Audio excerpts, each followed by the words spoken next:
Angeles. It relates to concerns on whether social media causes addiction among young people. The multi-billionaire, whose firm owns Instagram and Facebook, stopped short of using the word addiction. But Zuckerberg, who is facing widespread criticism, says he regrets Meta's slow progress in identifying underage users. The BBC's Peter Bowes reports. The case, one of more than 1,000 waiting to be heard, was brought by a 20-year-old woman, along with her mother, because they claim her obsessive use of platforms like Instagram and YouTube from the age of 6 exposed her to harmful content. When he was shown internal Meta emails from a decade ago referring to specific goals, including time spent increases by 12%, Mr. Zuckerberg said the company used to give time as goals, but he added, that's not how we run the company now. Recapping the top story, former Public Enterprises Minister Malusi Gigaba will this morning appear in the High Court in Johannesburg for the formal enrolment of his case. For SAFM News, I am Anne Musa. Very good morning to you. In your SFM Sports headlines, soccer action. Mamelodi Sundowns strike in Soweto as the Leon Brace blows the title race wide open. And in tennis action, Elena Rybakina retires as the Dubai drama continues. We'll have the details at around 6:30. SAFM, guiding you through the rush hour traffic. Good morning. Our top story, another bus crash unfolding on the M1 north of Louis Tricard, north of Mikado, up through the mountain pass on the N1. That's likely to close this section of the N1 or have it heavily restricted for some time this morning. So just be aware that Mikado through to Messina is going to be a little bit of a challenge this morning. Gauteng breakdown on the M1 north coming up at the Dibcliff interchange. Watch for some delays on that high volume route coming through from Eldorado Park, Lenasia and Protea Glen again this morning. Durban roadworks on the N3 glide off to the M13. It's an overnight closure, but through the day there is a lane that remains restricted, so it does get busy. Just keep that in mind.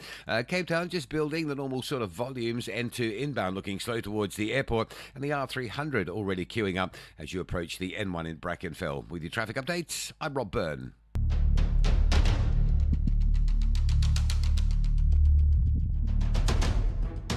The Morning Brief with Thulasizwe Simelane. Weekdays, Monday to Friday, 6 to 9 a.m.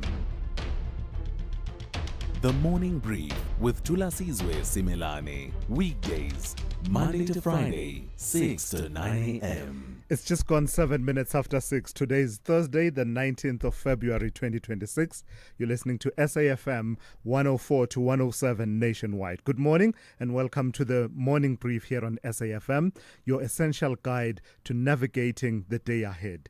In a world where headlines move at breakneck speed and today's certainty can unravel by lunchtime, this is where we pause, unpack, and make sense of it all. If you're looking for clarity during these complex times in which we live, context beyond the scroll, and insight that helps you understand not just what's happening, but why, you are in the right place. This is the Morning Brief. Welcome to it. Over the next 3 hours, among some of the stories we will tell you, we'll start off with a conversation about the Madlanga Commission of Inquiry at 7:10, actually. We'll turn to that conversation, and it follows the testimony at the Madlanga Commission where the suspended SAPS Deputy National Commissioner Shadrack Sibiya has accused the KwaZulu-Natal Police Commissioner Nhlanhla Mkhwanazi of colluding with the MK Party.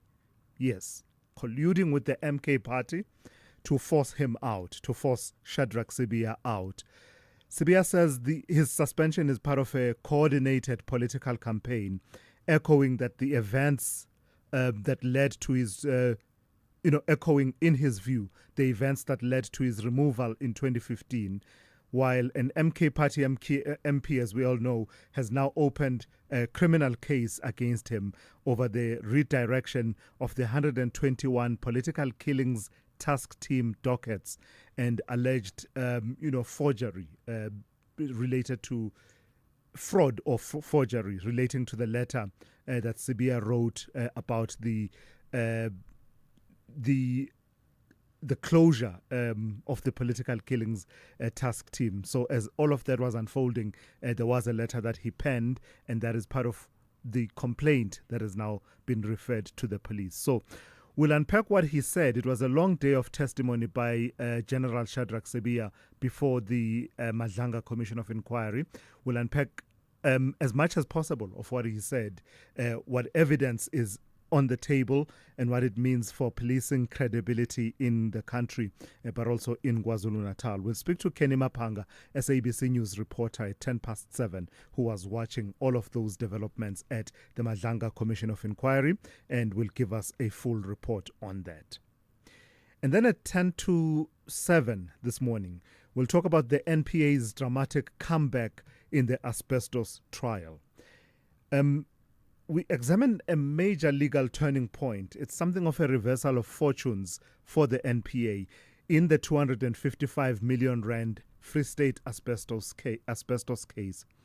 What once appeared to be a devastating setback for prosecutors after questions were raised about Morwadi Cholota's extradition from the United States has now actually been decisively reversed by the High Court in that province, in the Free State. The High Court has ruled that she must stand trial alongside her former boss, Ace Magashule, and 16 others. The court dismissed her claims that the state, being our prosecutors, misled U.S. authorities when they were seeking Morwadi Cholota's extradition. Instead, the court has found that the court, has jurisdiction and that the prosecution can proceed. So it has breathed, as you can imagine, new life into one of the country's most politically, is it sensitive? Or shall we call it one of the high-profile matters? You'll know the kind of pressure that the NPA faces whenever one of those don't go their way. But this one seems to be back on track following that ruling. And of course, you'll know that it follows the Constitutional Court finding last month that said, while Morwadi Cholota's extradition back to the country was procedurally,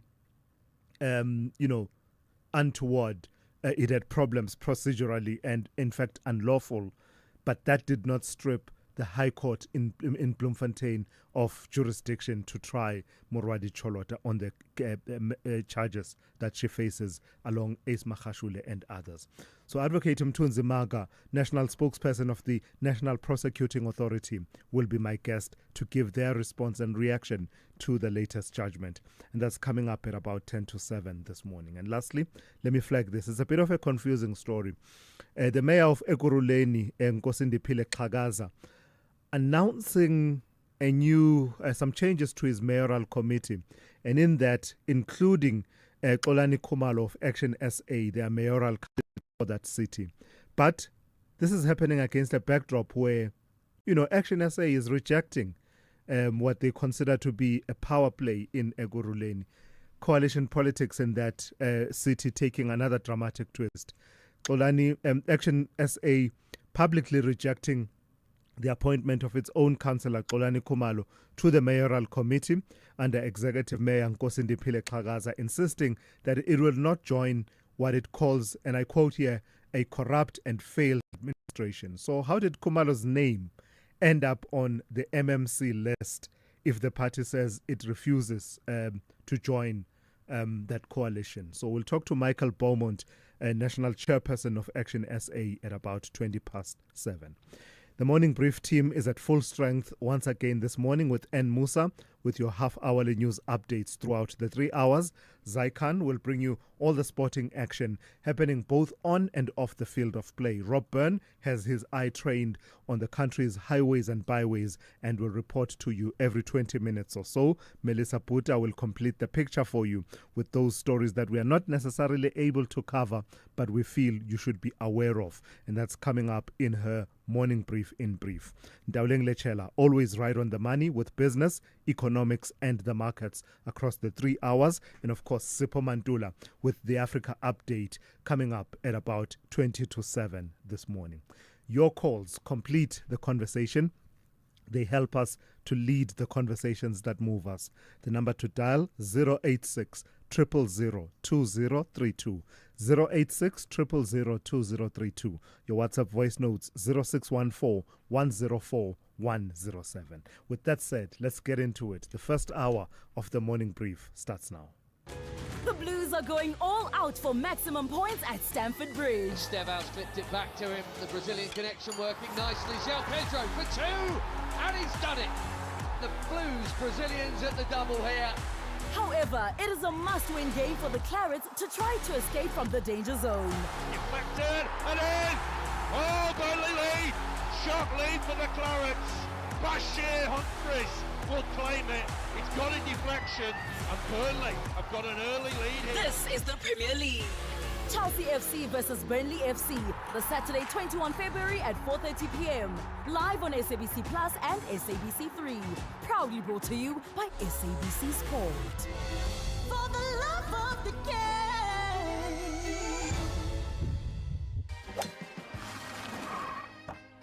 Sorry I'm late, Sevi. Had to fetch my lucky putter. No worries, let's go. We're teeing off in an hour. Great. We're taking your car. Can't. It's already taken. What do you mean taken? It was right here when I left a few minutes ago. I sold it to We Buy Cars and made a whole lot of green. A birdie told me that's the best way to sell your car. Not only the best way, it's the fair way. Kom ons vat die pad. Don't be doof, be savvy. We Buy Cars, geared for a fast sale, geared for you. The Rockets are confident their top-class game plan will fire them into the quarterfinals. However, Masandawana are ready to unlock the gate to the last 8. This is the Nedbank Cup Last 16. More than a number. Catch TS Galaxy versus Mamelodi Sundowns this Saturday, 21 February at 2:30 p.m.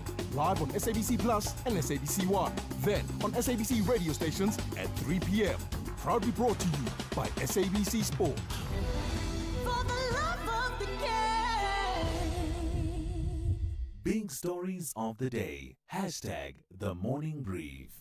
All right, kicking us off as always on this journey, on this 3-hour journey, Melissa Puta with the morning brief in brief. Melissa, good morning and thank you. Let's start with the latest developments. This has been a story of much intrigue. The plight of these 17 South Africans who've been caught up one way or another in the fighting between Russia and Ukraine. Some of them starting to come back home. Good morning, Thulasizwe. Yes, indeed. 4 South African men who were recruited to fight in the Russian-Ukraine war arrived back home via OR Tambo International Airport on Wednesday, according to media reports. They are part of a group of about 17 men allegedly lured to Russia with promises of employment, but who instead ended up fighting alongside Russian forces against Ukraine. The return follows an announcement by the presidency that the governments of Russia and South Africa had agreed to cooperate in withdrawing South Africans participating in the conflict. Presidency spokesperson Vincent Magwenya said Cyril Ramaphosa and Vladimir Putin recently discussed the issue and resolved that South Africans involved in the war should return immediately and be withdrawn from the war. So this is quite an interesting development in that regard. And the country's film and television industry is under the spotlight in Parliament following that activity by players in the field, practitioners in the field who are just concerned about the state of the industry.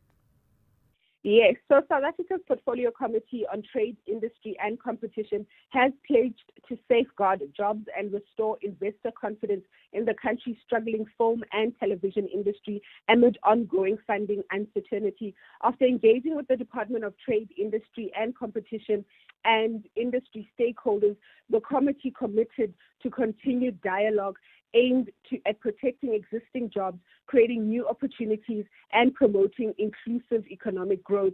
The sector has been hard hit by a revocation of incentives approved in 2021 under the Film and Television Production Incentive Program, reportedly due to non-compliance. This has affected production companies, investors, and thousands of workers, including actors, directors, producers, and small support businesses. Committee Chairperson Zwanjile Masinya stressed that backing the labor-intensive industry is crucial in the country facing high unemployment rather. And the committee has called for clearer incentive guidelines, improved communication, and stronger financial and non-financial support to help the industry players meet compliance standards and restore certainty. So hopefully we do see change. We did talk about this a few weeks ago, and it is quite a big issue within the industry. And it's hard to believe that a year has passed since we lost Aseri Ndlovu and his partner Zodwa Mdluli in those truly tragic circumstances that speak to the state of crime in our country. Yes. So 1 year after the murders of Pretoria-based journalist Aseri Ndlovu and his partner Zodwa Mdluli, the African Media and Communications Forum has condemned repeated court delays and called for urgent actions to ensure justice is not further stalled. The Gwamhlanga Magistrate Court has postponed the trial at least 14 times throughout this year. 5 men were arrested in May of 2025, and they faced multiple charges, including kidnapping, robbery, and carjacking, after the couple went missing in February. On February 18th in 2025, and their remains were discovered on May 8th in 2025. The AMCF chairperson Elijah Mhlanga stressed that the repeated delays exasperate the family's suffering, saying justice delayed is justice denied. To honor Ndlovu's legacy, AMCF announced the upcoming launch of a Aseri Ndlovu bursary fund to support young people pursuing careers in communication and media. The case is expected to be postponed to a later date that has not yet been confirmed. So this is one to watch closely and see if any developments come up in the near future. All right, Melissa, thank you for that. That's Melissa Puta with the Morning Brief in brief for this morning. Thulasizwe Simelane on SAFM. On the weather front, there's one impact-based warning and one advisory that the Weather Service wants you to be aware of. The warning is a yellow level 2 warning, and it is in place over the northwestern parts of KwaZulu-Natal, and it is a warning, a yellow level 2 warning for severe thunderstorms with heavy downpours, damaging winds, excessive lightning and hail, resulting in localized flooding and damage to infrastructure and settlements. The advisory is for hot and humid weather that will result in extremely uncomfortable conditions over northeastern parts of KwaZulu-Natal. Then the weather for Pretoria, Johannesburg and Vereeniging is partly cloudy with isolated afternoon thunder showers. Pretoria will be at a minimum of 17 and a maximum of 30. Johannesburg 13 to 29. Vereeniging 13 to 30. Mbombela will be partly cloudy with isolated showers and thunder showers, 16 to 32.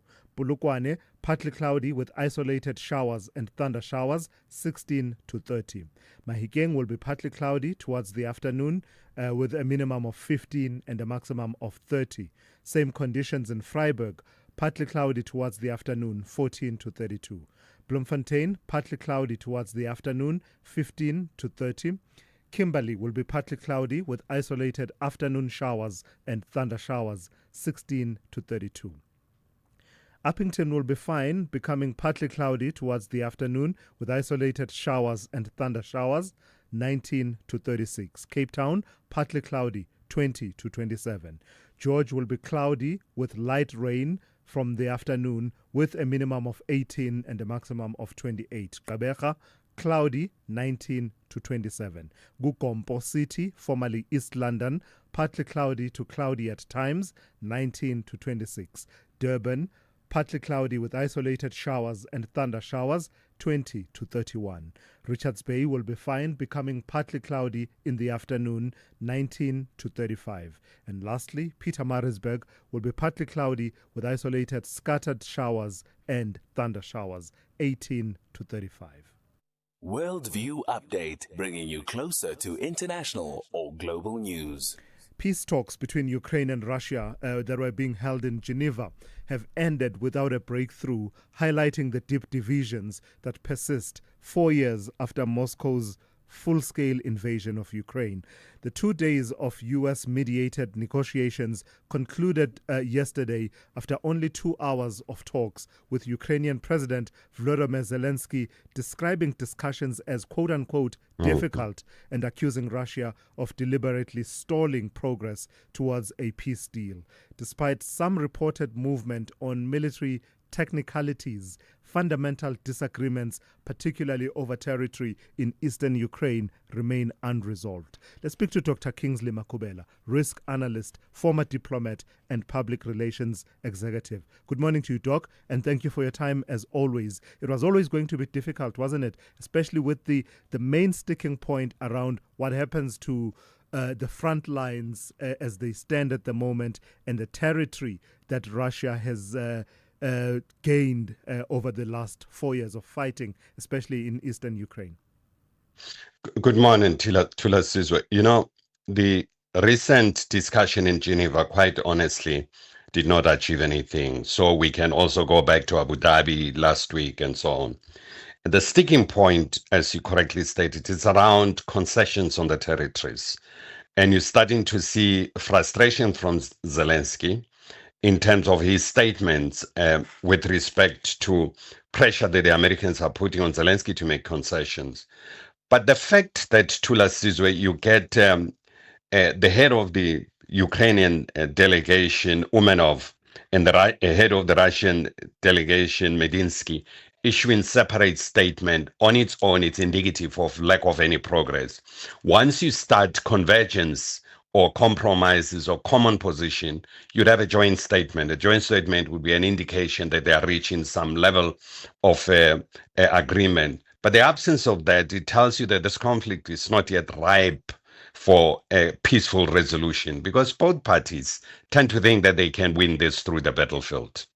And that's an interesting one, isn't it? Because clearly it has become something of a stalemate, with Russia making progress, but not at the pace at which they would have wanted when this whole war started, and Ukraine continuing to press for its allies to assist it even further in bolstering its defense. Let's talk about what the ceasefire mechanics are that are being discussed, because there's an entire front line that would need to be monitored. Guarantees would need to be in place. That's easier said than done, isn't it?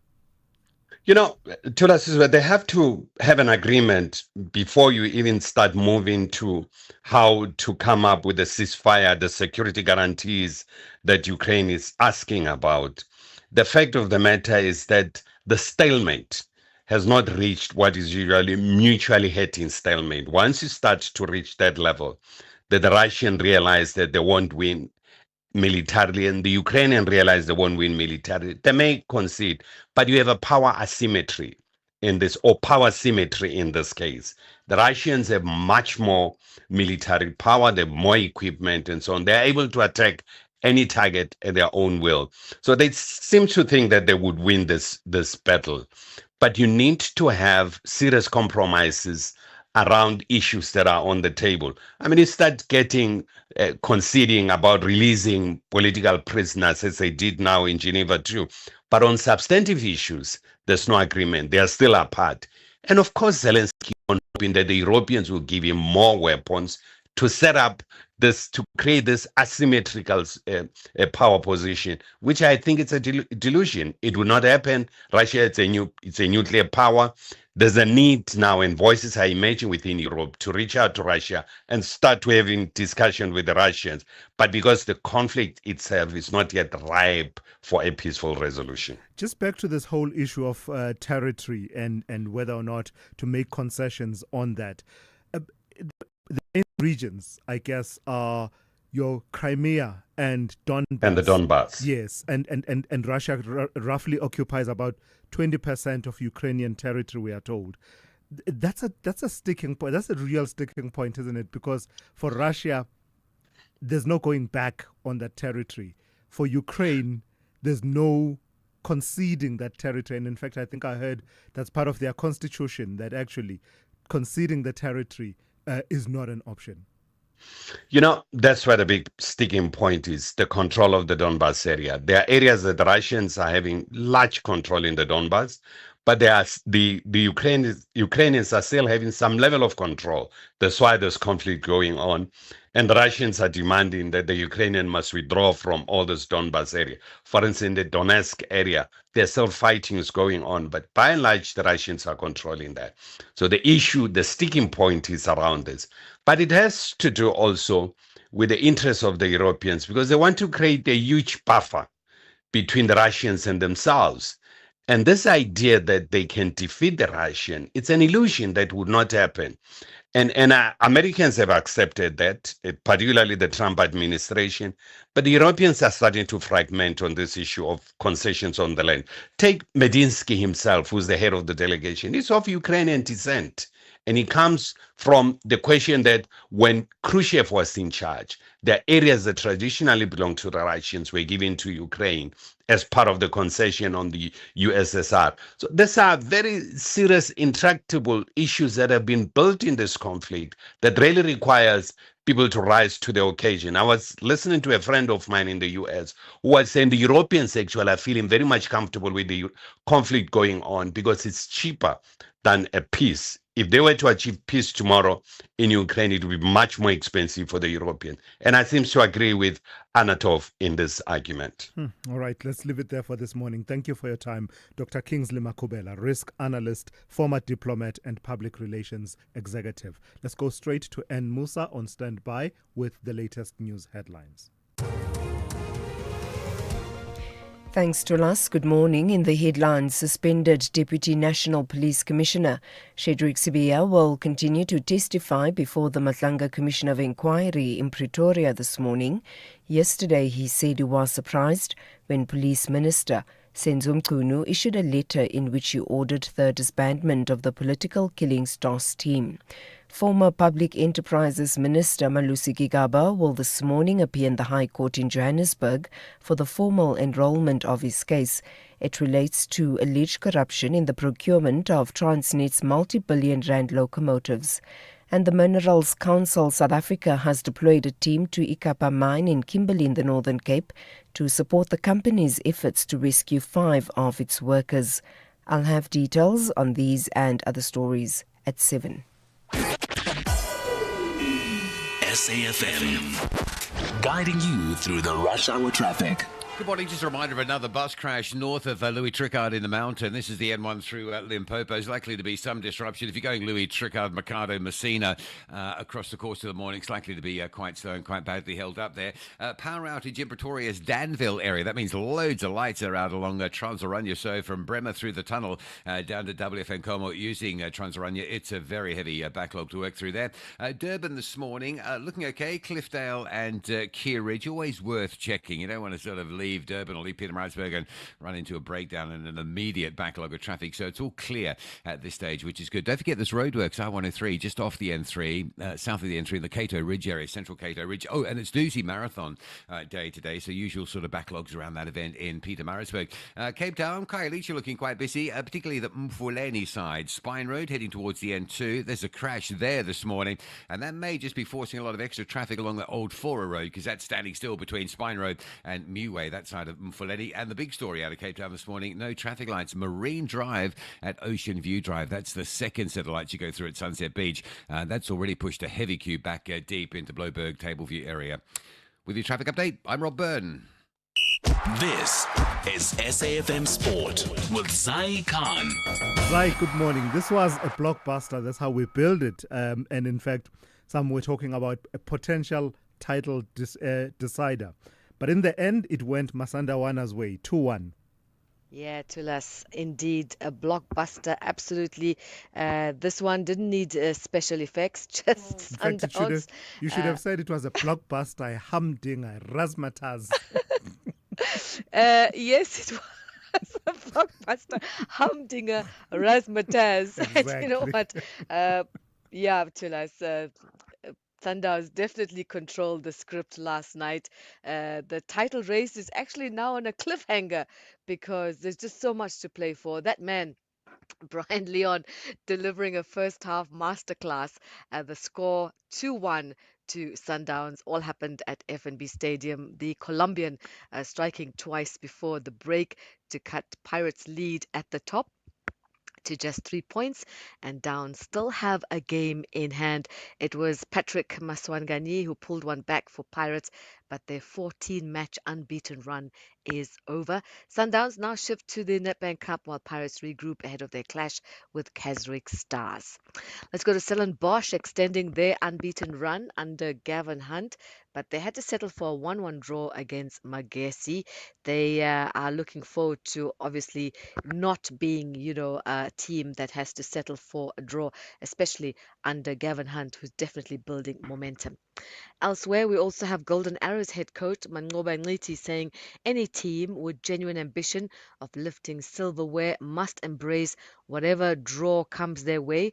Building on this mentality, Abafana Bestende will host Stellenbosch FC at the King Zwelithini Stadium in the Nedbank Cup round of 16 on Saturday. They've been changing the lineups a lot because I think he also wants to know which team might be the most suitable for his style of play. It's not going to be an easy assignment, but we have to take it as it is because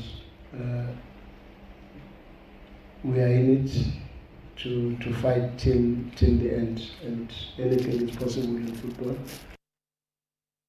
Let's go elsewhere where we bring you more soccer action. Arsenal blowing a 2-goal lead as Wolves snatch a 2-2 stoppage time draw at Molineux. Elsewhere, Anthony Gordon produced a European masterclass, 4 goals in the first half as Newcastle thrashed Karabakh 6-1 in their knockout play of first leg, and this was Champions League action. In Formula One, the Red Bull boss, Laurent Mekies, insists that there are zero concerns about Max Verstappen's future in Formula One, despite the Dutchman describing the upcoming 2026 cars as Formula E on steroids. Verstappen says the sport must remain distinct from Formula E as the engine era shift towards a 50-50 electric split. The new season begins in Australia. That's on the 8th of March. And finally, tennis. Australian Open champion Elena Rybakina has retired from the Dubai Open with illness, becoming the latest big name to exit the WTA 1000 event. That's your sport. We'll serve it up on the morning brief. Top of the hour. I'm Zai Khan. The business update on SAFM. Dowling, good morning to you. For the first update, let's start in mining. You're telling us this morning that Glencore remains open to M&A activity. What does that mean exactly? That's right, Tula. So remember, we did have Glencore over the past few weeks pulling back on the deal with Rio Tinto, but it still seems like deal making is on the agenda for the miner as the group continues to double down on copper growth. The diversified miner has secured a land access agreement with Geka Mines for its Kamoto Copper Company in the DRC, unlocking new ore zones and extending the mine's life into the 2040s. The move supports Glencore's ambition to almost double copper output by 2035, with management signaling that partnerships on major projects remain an option to manage funding risk. This, of course, comes shortly after those takeover talks with Rio Tinto collapsed. Now, this announcement came alongside the company's earnings, where we saw adjusted earnings fall 6% to $13.5 billion as weaker coal prices offset stronger copper performance. Still, the second half profit improved, and the company says it will return $2 billion to shareholders while keeping net debt broadly stable. Staying in the mining sector, tell me about Sibanye-Stillwater and their warning of impairments in their lithium and gold operations. You'd think on the back of, this precious metals boom that the group would be doing really well. But I guess the case for diversified miners is pretty different. And it also goes back to operational efficiencies. Yes, the price might be high, but what's actually happening at the mines? And we are seeing Sibanye saying that a reassessment of asset values will see it book nearly 16 billion rands in impairments for the 2025 financial year, underscoring how volatile commodity cycles and policy shifts are reshaping the miners' portfolio. Now, the biggest blow comes from its Finnish Calabar lithium project, where weaker long-term lithium price outlook and a slower ramp-up plan triggered a 7.8 billion rand impairment. The group had already shifted the project to a phase-out rollout after costs surged. And then closer to home, the Kloof gold mine was written down by a further 3.78 billion rand following reserve declines. Now, earlier this year, Sibanye also impaired its U.S. Platinum Group Metals operations after tax credit changes under President Trump's policy reforms. Yet, rising precious metal prices are offering some relief. Impairments at Beatrice, Driefontein, and Burnstone were partly reserved, and at the end of the day, it still expects earnings to tick higher, even though it is booking those impairments. Lastly, Dowling, recap for us, please, how we closed yesterday and how we are starting the day today. Stateside, trade closed upbeat, led by a recovery in tech stocks. Investors also mulled over the minutes from the Fed's January meeting, which revealed that policymakers largely approved of the central bank's decision to leave its interest rates unchanged, but officials were divided on the direction of monetary policy moving forward. Now, that uncertainty supported a rebound in precious metal prices, and that boosting local markets, with the all share closing 2.6% higher. This, however, not filtering through to the local currency, with the rand on the back foot this morning. It's at 16.07 to the dollar, slightly stronger against the pound at 21.67 and steady against the euro at 18.97. Meanwhile, oil trending higher this hour, hitting levels last seen in October, trading just below $70 a barrel. Now, this comes as traders weigh whether talks between the US and Iran will be enough to avert conflict, following a report that American military intervention could come sooner than expected. And then lastly, in Asia, trade, of course, still thin on the back of holidays related to the Chinese New Year. Focus still on Japanese stock, and we are seeing the Nikkei ticking higher following other global peers. Right on the money as always. Ntauleng Lechela, thank you for that. We'll hear from you in the second hour of the show, just after 7:30. Africa Update on SAFM. Standing by with that is Sipho Mantula. Raz, good morning. Let's start with news to do with this is truly distressing. What is happening with the late former Zambian president Edgar Lungu's mortal remains. Now controversy around the question of whether or not he was poisoned. Absolutely, Thulas. Refreshing morning and Jumbo Africa to the listeners. Thulas, I was counting down since June. We are almost in the 8th month since the passing of Edgar Lungu. And now the lawyers representing the family say that they have been responding to multiple subpoenas issued by the South African Police Service, examining the claims that the former president might have been poisoned. But the family rejects that, Thulas, on on those bases that even the High Court gave the funeral provider the only authority to take care of the body of Edgar Lungu. But as they are still investigating Thulas, their mum about this investigation, as they have already been talking to the international media about this highly sensitive issue that cannot be engaged publicly. But Thulas, there's elections coming in Zambia around August. There are issues of the High Court. They have lodged an appeal with the SCA. So one asks, how will this matter end, Thulas, when you still have autopsy, toxologies that have been looked into the remains of the former president, and at the same time, there is no conclusion on what will happen to the burial of the former president who governed between 2015 until 2021. Is there no one, Sipho? Is there no one out there with the mediation wherewithal and experience to be able to bring these two sides? Sipho, we end conflicts by negotiation. Is there no? We end conflicts between countries. Are you saying to me that it's impossible for someone to, just between the Zambian government and the Lungu family, to just sit them down and pull them together? Because honestly, this is now, it's really distressing. No, that is very true, Thulas. We might need maybe the senior statesman, former senior statesman. Lamola tried when he was deployed by President Ramaphosa, you will recall last year.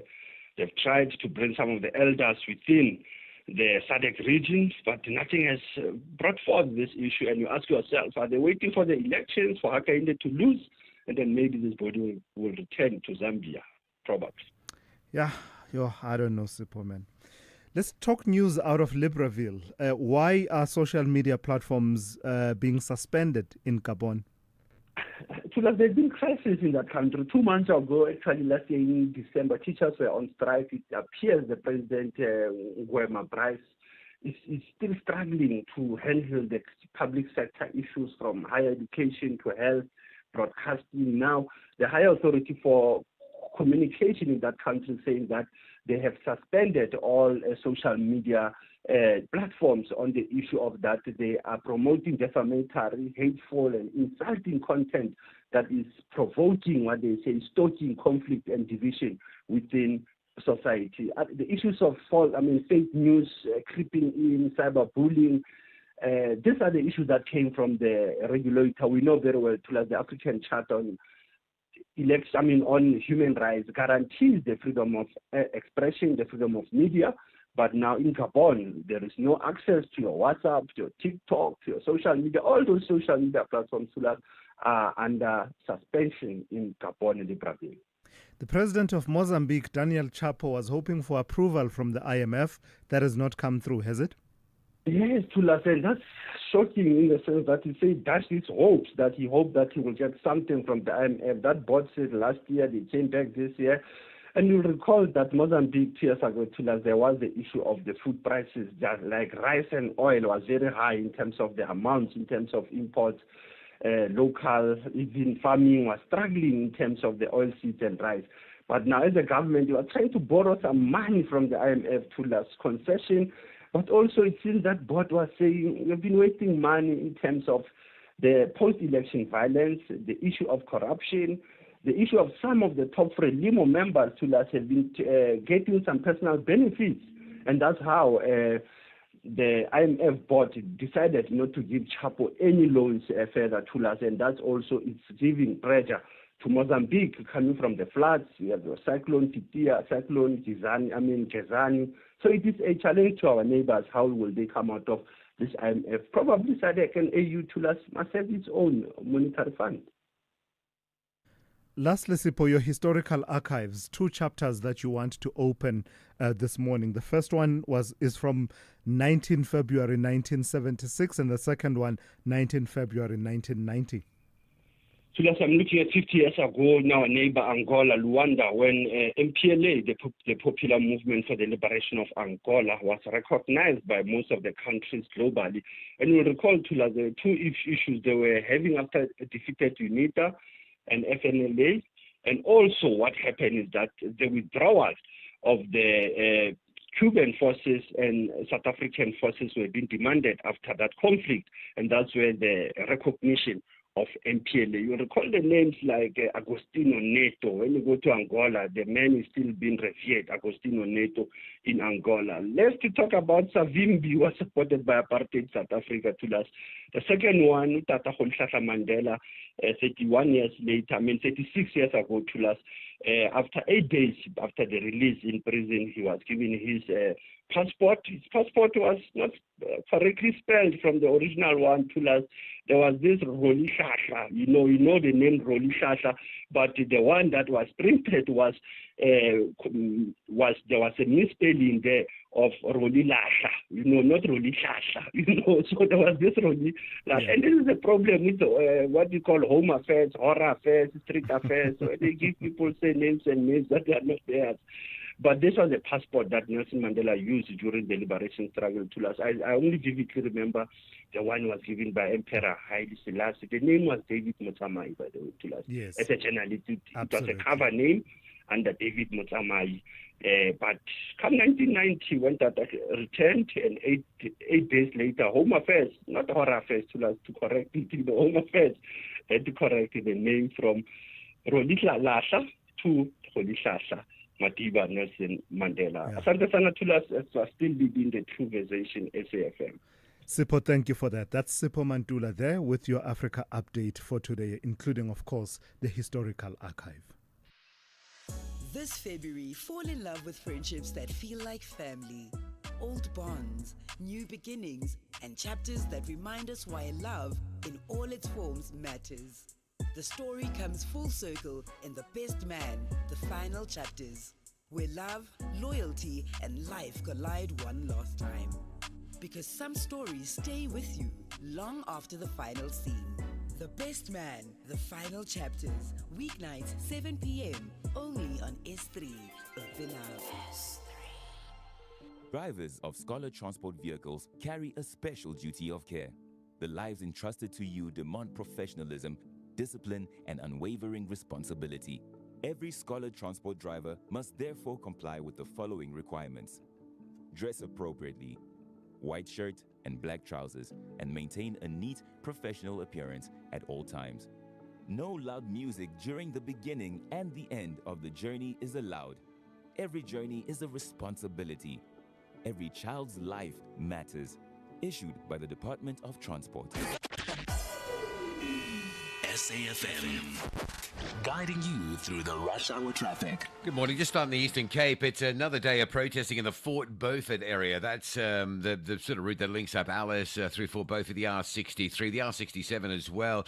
We are hearing from truckers going through the area that there's crowds gathering and collecting tyres and starting to burn those tyres. So it looks like a proper day of protesting around Fort Beaufort. Probably a good idea just to avoid travel through the area, at least for today and possibly until further notice. Let's just take you into KZN's quite heavy backlogs this morning. I'm on some 30 through Prospector, and then from M7 through Westwood Mall, quite heavy backlogs on that N2, at least in those two locations this morning, as you make your way north towards Umgeni Road.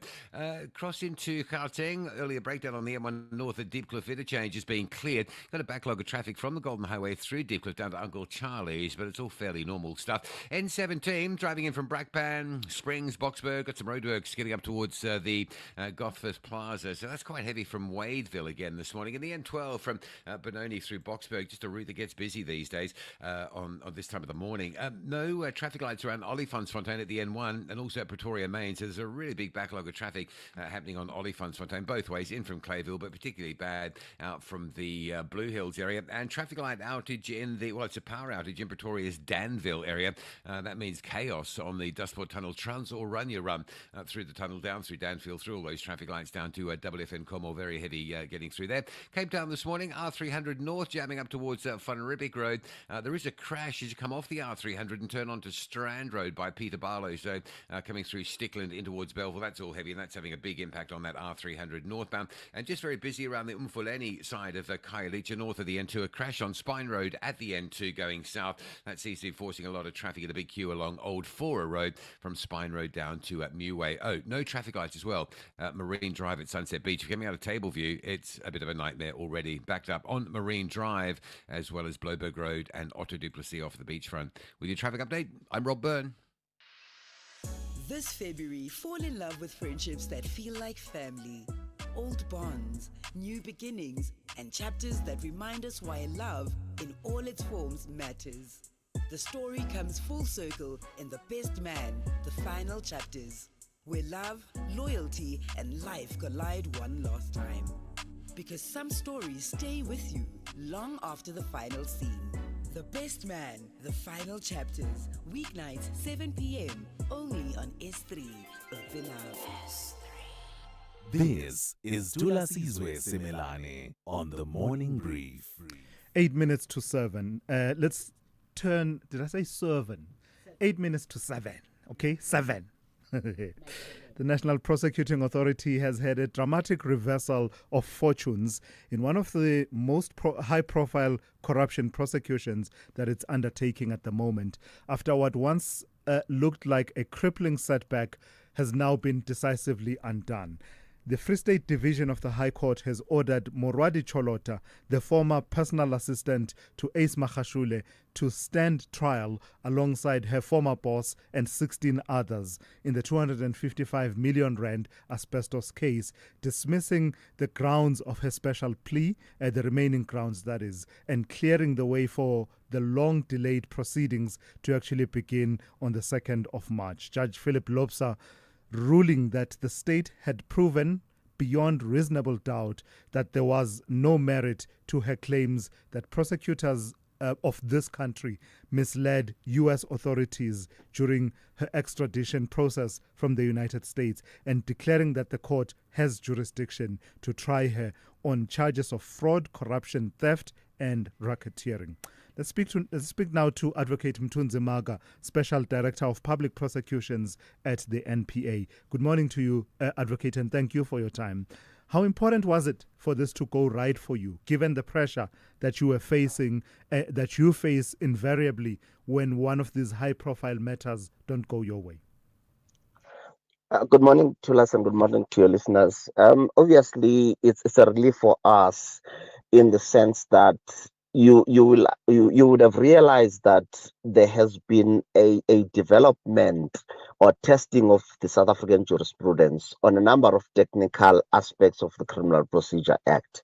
And as such, when the pronouncement was made by the Constitutional Court that the extradition request outgoing should be done by the National Executive, that settled the matter. However, we were relieved that the court said that should not necessarily deprive the prosecuting authority of ensuring accountability for those accused of criminality.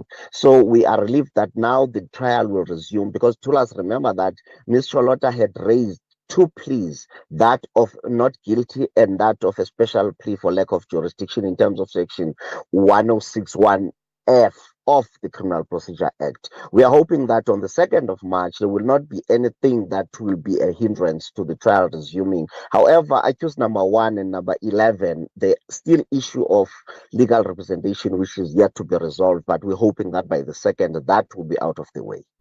Just to go back to the grounds, because the first one, of course, was the lawfulness of an extradition process that was led by the Director of Public Prosecutions as opposed to by the Minister of Justice, that was decided by the Constitutional Court. The remaining grounds, the way I understand them, had to do with the allegation that our prosecutors had misled U.S. authorities on various aspects. Just recap for us. The way I understand, they included the allegation that the allegation had been made that she's a flight risk and has connections to a syndicate. Tulas, fortunately, the judge meticulously dealt with 4 grounds that you are alluding to. And when he did so, he made it clear that none of the allegations or assertions that have been made by Cholota's team had found its way or their way into the proceedings before the United States of America Magistrate Court. And as such, they should not matter at all.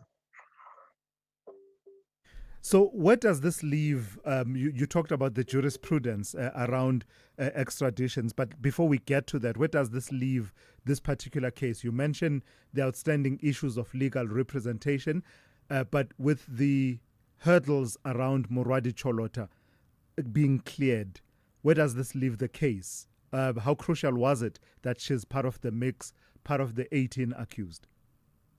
She plays an integral part of that which the state considers to be the role of each accused person against whom charges have been preferred.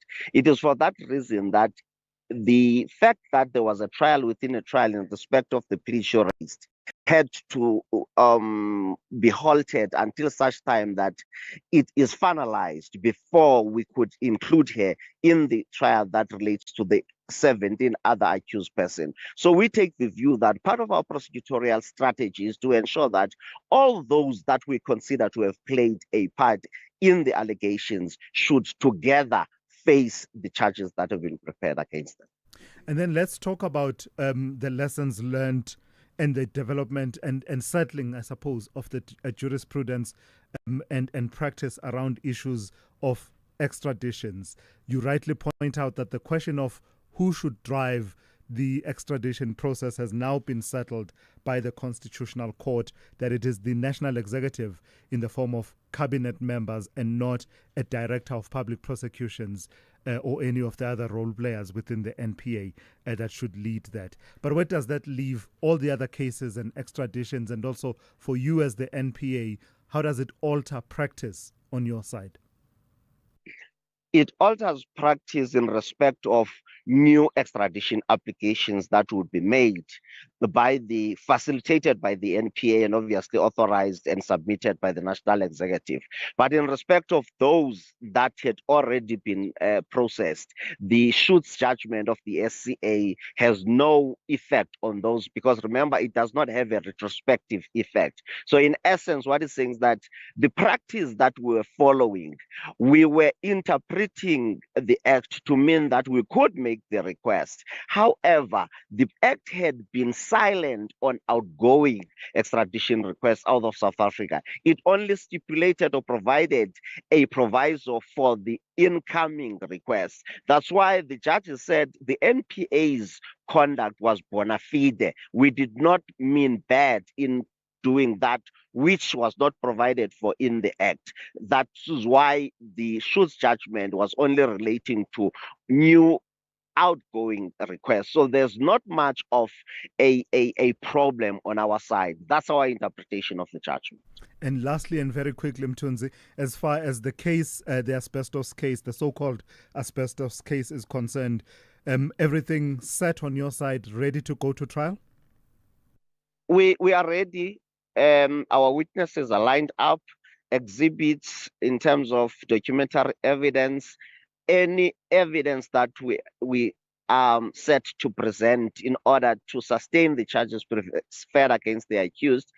All that was pending was the adjudication of the special plea that had been mounted or raised by Ms. Charlotta. Now that that is out of the way, in the event that they do not challenge this on appeal, because they can still go to the full bench or alternatively SCA or the apex court, the constitutional court, which we are confident that we will oppose it and succeed in doing so, as we have succeeded before. And this, to us, is a clear demonstration, according to the National Director, Advocate Andy Motibi, of our legal prowess. The prosecutorial arsenal that we'll have will ensure that we uphold the rule of law, that we enhance our fight against corruption. All right, Mthunzi, let's leave it there. That's Advocate Mthunzi Maga, Special Director of Public Prosecutions at the NPA. Let's go to Ann Musa on standby with the latest news. Outsurance is in the business of saving you money on your car insurance premium. If they can't, ask for 500 Rand. SMS out to 30754. That's out to 30754.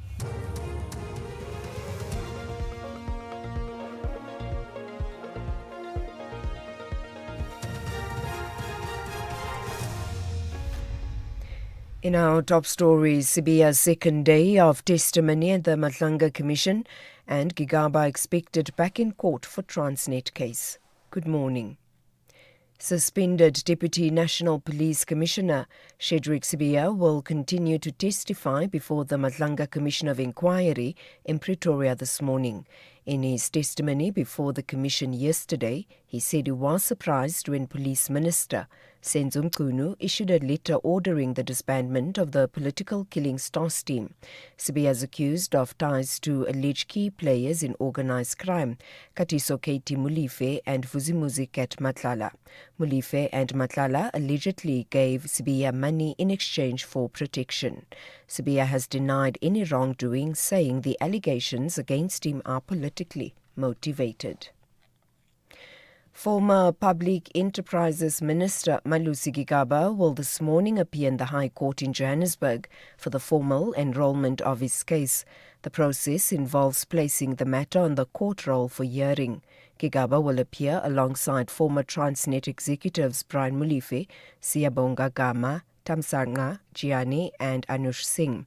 Their case relates to alleged corruption in the procurement of Transnet's multi-billion rand locomotives. Gigaba's lawyer, Nicholas Curry, says today's appearance will form part of the pre-trial hearings. This does not constitute a trial. The matter will now be dealt with in the Johannesburg High Court in the ordinary course. The court will manage the process going forward, including ancillary pre-trial matters, which include, but are not limited to, issues relating to representations, requests for further particulars, and other pre-trial issues. Dr. Gigaba maintains his innocence and continues to respect the authority of the court. He will address the matter fully in the appropriate forum and at the appropriate stage of the court process. Management of Ikapa mine in Kimberley in the Northern Cape says its team is still struggling to reach its missing workers. The workers are trapped underground in a shaft which is 800 meters deep, following a mud rush incident on Tuesday. The Minerals Council South Africa has deployed a team to the mine to support its efforts to rescue the workers. In a statement, it says that the deployed team will focus on offering support to Ikapa management and the families of the missing miners. Families of 4 South African men who were rescued from Ukraine have expressed gratitude to President Cyril Ramaphosa and the Russian government for their safe return. The 4 men arrived at the OR Tambo International Airport yesterday. They are among 17 men who were allegedly lured to fight in the Russia-Ukraine war under the pretext of lucrative employment contracts. This member of one of the families has chosen to remain anonymous. It's been a very difficult time and difficult journey for the families because their parents were given a wrong narrative to say that these guys were hired to be trained as bodyguards. But when they got that side, they were taken into a fight in Ukraine. What we are happy with is that we were able to communicate, and we are happy that the presidents of the two countries, President Cyril Ramaphosa and President Putin, managed to come to a term and agree that these men must come back. And finally, Democratic lawmakers in the U.S. have criticized billionaire businessman Les Wexner for trying to distance himself from late convicted sex offender Jeffrey Epstein. One congressman has accused him of knowing about the crimes but failing to stop them. The BBC's Hannah Humphrey reports. Les Wexner gave testimony to House Democrats. This was behind closed doors in Ohio. He's a billionaire who had hired Epstein as his financial advisor. Mr. Wexner released a statement saying that he had only visited Epstein's island for a few hours with his family, that he had no knowledge of the convicted sex offender's abuse, and he described Epstein as a master manipulator and accused him of stealing funds, prompting him to cut off contact. Recapping the top stories, suspended Deputy National Police Commissioner Shedrick Sibiya will continue to testify before the Madlanga Commission of Inquiry in Pretoria this morning. For SAFM News, I am Anne Musa. Outsurance will go out of their way to try and save you money on your car insurance. If they can't, ask for 500 Rand. SMS out to 30754. That's out to 30754. This February, don't just celebrate love. You could be celebrating some great car insurance savings too with Outsurance, like 27-year-old Lynn, who saves a mind-blowing 636 Rand on her 2025 Haval Jolion. Get a quote now, and if Outsurance can't save you money, ask for 500 Rand or 1,500 Rand if you've been claim-free and with the same insurer for 3 years. SMS out to 30754. That's out to 30754. Outsurance, licensed insurer and FSP. T's, C's and information online. It's a very good morning to you in your SFM Sports Headlines. Soccer action last night. The title race for the Betway Premiership blown wide open as Sundowns beat Pirates at a packed FNB Stadium. And in cricket, the Proteas are taking lessons from the UAE clash as the Super 8s loom large. We'll have the details around 7:30. SAFM, guiding you through the rush hour traffic. Good morning. Heavy delays coming through Pretoria's Dustport Tunnel. It's a power outage in the Danville side, causing big delays on Trans-Orania, heading down towards WFM Comma. A crash now inside the Deepcliff interchange. The N1 North under pressure, ramping through the interchange down onto that N12 East Link. That's where the crash is. If you're on your way from Eldo's to Uncle Charlie's, another heavy one. Durban, jam-packed on the N2. Toti up 20 Hill, and then from the M7 through Westwood Malls, heavy. M13 from Hillcrest in towards Kloof. That looks very slow this morning. And Cape Town, a crash on Strand Road at Stickland by Peter Barlow. That's causing an amazing backlog of traffic coming out of Van Riebeek Road, Cales River, as well as a big impact locally on Bottleray onto LaBelle, and LaBelle going down towards that Strand Road junction. Also having an impact on the R300, which is queuing from Delve to get off at that Van Riebeek Road and Stickland off-ramp. Crash on Sable Road at the N1. That's busy coming out of Century City, and no lights on Marine Drive at Sunset Beach, backlogging traffic from Tableview. With your traffic update, I'm Rob Byrne.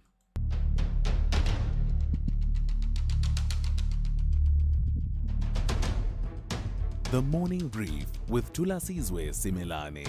Weekdays, Monday to Friday, 6 to 9 a.m.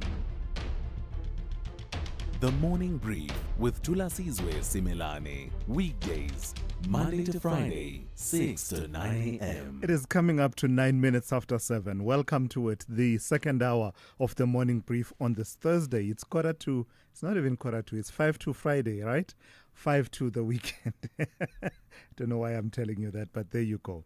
Welcome to the second hour. Among some of what we will cover in this hour, we'll be talking and reflecting back on the testimony of the suspended Deputy National Police Commissioner for Crime Detection, General Shadrack Sibiya, who appeared before the Madlanga Commission of Inquiry yesterday. He wanted, and the bits that I caught, including his CV, curriculum vitae, where he was insisting that he wanted to put it all on record because he wants to show his suitability for that office. And then at some point, I heard him saying that none of these people who are challenging him, none of them have this qualification of investigating. And none of them are trained investigators, and he is trained as an investigator. But over and above that, lots of other issues coming to the fore, including his allegation that the KwaZulu-Natal Police Commissioner, Nhlanhla Mkhwanazi, is colluding with the MK Party to engineer Sibiya's removal from office. So it was the first day, and somewhat he was being given, as always, that platform to lay out his story and lay out his statement and respond to some of what has been said before the questioning actually intensifies. So Kenny Mapanga, SABC News reporter who's been watching that story, will talk to us about it. And then we'll turn to this intriguing development. It really is intriguing, and I say that Michael Beaumont is on standby to talk to me about it. So the mayor of Ekurhuleni, Nkosindiphile Xhakaza, announces a reshuffle of sorts to the mayoral committee. And it's a coalition government, obviously. And in that announcement includes Xolani Khumalo, the Action SA councillor and mayoral candidate for that city. But Action SA says, hang on, we know nothing about this. We are not part of what they're describing a corrupt and failed administration. So what really is going on there? How does Xolani Khumalo's name get announced? And what is Action SA's expectation of Khumalo then? Does he reject this appointment as an MMC for community safety and bylaw enforcement? Michael Beaumont will talk to me about it. I don't know, for some reason I just never believe that it's a blind spot or an omission. There's always some nuances to these stories in politics. There's something more to it than you and I see. So Michael Beaumont will perhaps shed light into what that more is. The number to dial, 086 000 2032. Your WhatsApp with the second hour of the Morning Brief on this Thursday. The Proteas women are pumped up to display top-class cricket and emphasize that they are unbreakable. However, the women in green are confident their presence will be felt. This is the one-day international encounter. Witness the first ODI between South Africa and Pakistan on Sunday, 22 February at 9:30 a.m. live on SABC Plus and SABC 3 with reports on SABC radio stations. Proudly brought to you by SABC Sport.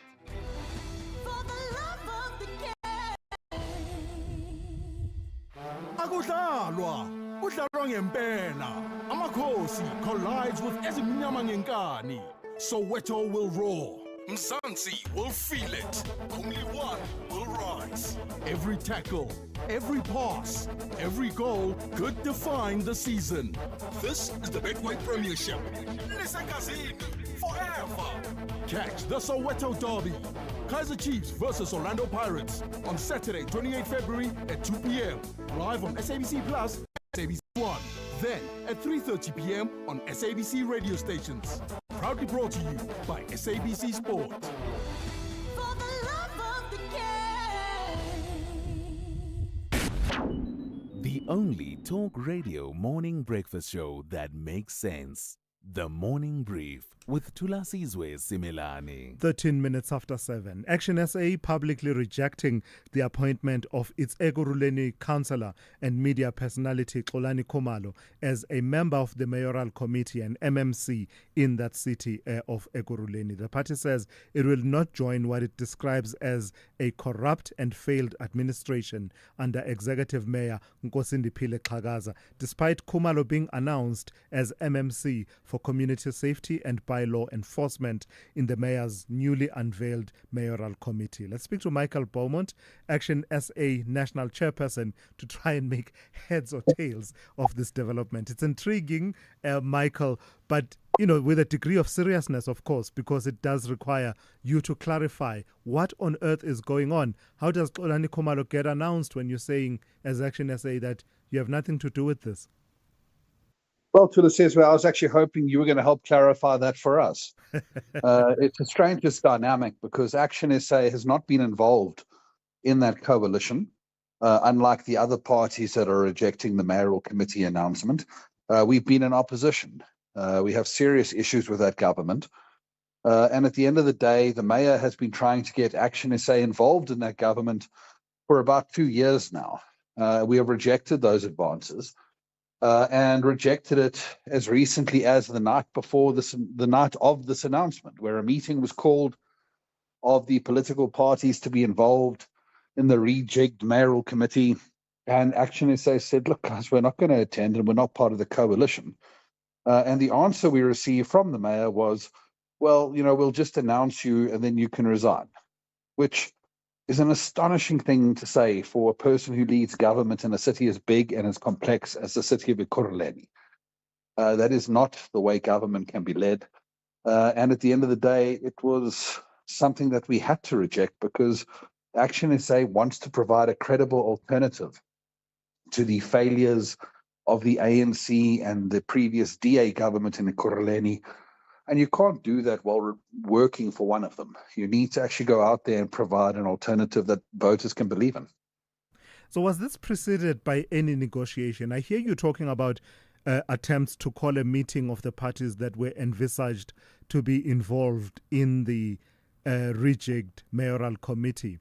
But I'm just wondering if there was any, even prior to that meeting that you're talking about, any engagement between Action SA and the ANC or any of the other political parties with a view of finding one another and you forming part of this coalition? Well, I can't speak to engagement between the other parties because, as I've indicated, we haven't been part of the coalition and we haven't formed part of those multilateral negotiations. What I can say is that over the past 2 years, the ANC mayor in particular has reached out to Action SA on numerous occasions, and those efforts intensified in the run-up to this announcement, making offers for Action SA to come on board to this government. And look, certainly there have been times where we were invited at a local level to sit down and to meet and to listen. But at all times, Action SA has been unequivocally clear about the fact that we aren't available to join this government. And this is why it's very strange that this mayor just is not getting the hint. Yeah. What's your understanding of why Mayor Nkosindiphile Xhakaza wants you so badly to be part of the government? Is it a matter of you being flattered that he believes you would add value, or do you believe there are other political dynamics that are perhaps at play that he's perhaps, making moves on the chessboard as far as other dynamics are concerned? No, it's definitely moves on the chessboard. I've become very nervous of anyone flattering people in politics. At the end of the day, what is quite clear is that there was a move to try and co-opt Xolani Khumalo in such a manner that he is neutralized in his campaign. The portfolio he offered, by the way, was not community safety that you referred to earlier. That would be a portfolio that had been aligned to leading the Ekurhuleni Metro in crime-fighting efforts, which would have been certainly more appealing. The portfolio that was offered was bylaw enforcement. And effectively, what it would have done is reduced Xolani Khumalo to an issuer of bylaw tickets and taken this premier crime fighter who's built a national profile for kicking down the doors of drug dealers and criminals and co-opted him into a failing and corrupt government so that he can run around and issue tickets. Yes. That's something that I think was a move on the part of the mayor, because Xolani Khumalo's profile is gaining significant traction in Ekurhuleni. And you're absolutely spot on. It is community services and by law enforcement, not community safety. So lastly then, Michael, what do you expect Xolani Khumalo to do? What will you do as a party? Well, I mean, it's already been done. The mayor has been told that Xolani Khumalo and Action SA are not available to be involved in his government. So there's nothing more to be done. Action SA is going to focus on a campaign trail led by Xolani that's going to offer Ekurhuleni residents an alternative to the failure and corruption that they have seen in their city. And as far as Xolani Khumalo himself is concerned, are you as Action SA continuing to stand by him even as he faces these criminal charges, and if I understand correctly, is due to appear in court actually in the coming days, and keeps getting involved in these controversies, some of which end up before the courts?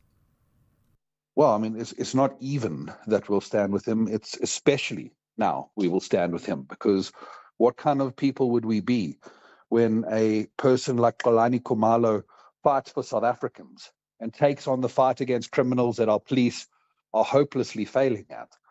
And then when he faces what every South African knows to be the price of that decision, which is victimization and harassment by our law enforcement authorities, we turn around and say, well, that's too much for us. What kind of party would we be if we did that? So we stand by him 100%. The work he is doing is vital work. If we had a working criminal justice system, there would be no need for Xolani Khumalo, but we don't. And we really do praise the work that he does. And we need to offer it as a model to people of Ekurhuleni, because in this election, many voters are understandably very frustrated with political parties who say one thing and do another. We're offering a candidate whose track record speaks for itself. All right, Michael, I've got to thank you for your time this morning. That's Michael Beaumont, who is Action SA's national chairperson. There you have it. The intrigue of politics, an announcement being made by Mayor Nkosindipile Xhakaza, offering this position to Action SA's Xolani Khumalo, but the party says, thanks, but no thanks. We'll pass on that. We will not be part of that coalition. As action heats up, the search for victory continues. Banyana Banyana tackles the beautiful flowers in the third and final group contest. This is the 2025 Hollywood Best COSAFA Women's Championship. Catch South Africa versus Lesotho on Tuesday, 24 February at 3 p.m.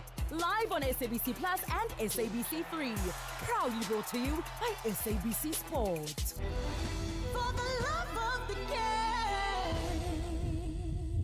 Big stories of the day. Hashtag the morning brief. 21 minutes after 7. Suspended SAPS Deputy National Commissioner Shadrack Sibiya has accused KwaZulu-Natal Police Commissioner Nhlanhla Mkhwanazi of colluding with the MK Party to engineer his removal from office.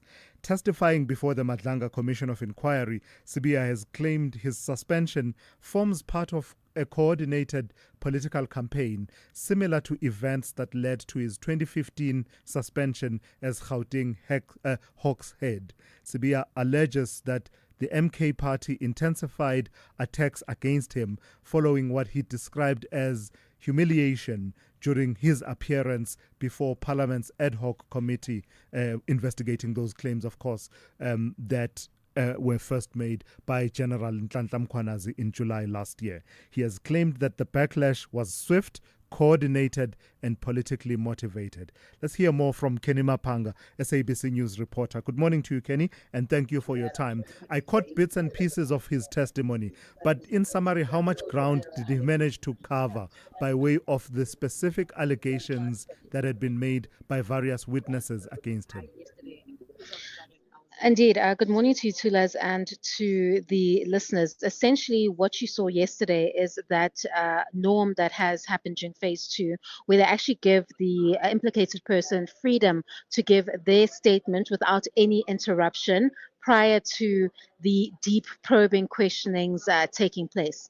So what you saw is that him laying his foundation against the allegations against him. There's several themes that he has to answer to, whether it be his alleged close proximity with these alleged shadowy figures, the alleged benefits he may have enjoyed, his, alleged interference in the PKTT dockets following the disbandment directive, and then, of course, his decision to implement the disbandment outside, allegedly, of General Fani Masemola's knowledge. So what you saw in the beginning of the testimony to us is that he took the opportunity to address, or rather present, a political angle to what is taking place to him right now.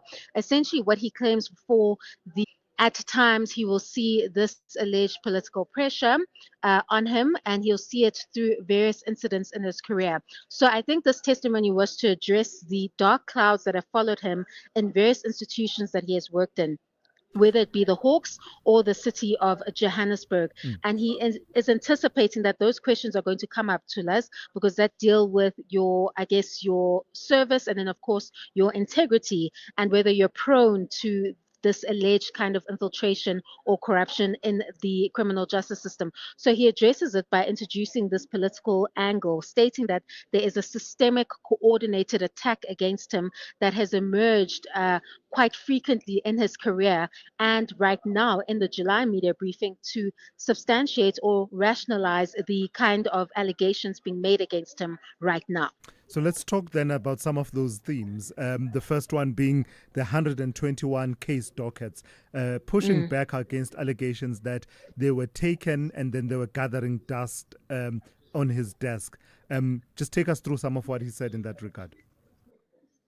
All right, Thulas, I hope you can still hear me. You're slightly inaudible there, but sure. The 121 PKTT dockets, that has been a common theme regarding the disbandment, and how the other side, if I could put it that way, stated that Sibi allegedly took it upon himself to insert himself in the process of the disbandment and the winding down of the PKTT, and then, of course, allegedly ordered that those PKTT dockets be moved from the KZN headquarters to Pretoria. We then understood that the docket sat there for 3 months without any work taking place or any kind of movement. So what was alleged is that Sibiya, because he knew that this PKTT was supporting counterintelligence in the investigations into alleged criminal cartels, which would inevitably touch him because of his alleged association, that those dockets were moved there to either get a peek into what was inside those particular dockets, or to store those particular investigations. But Sibiya is hitting back against his allegations, stating that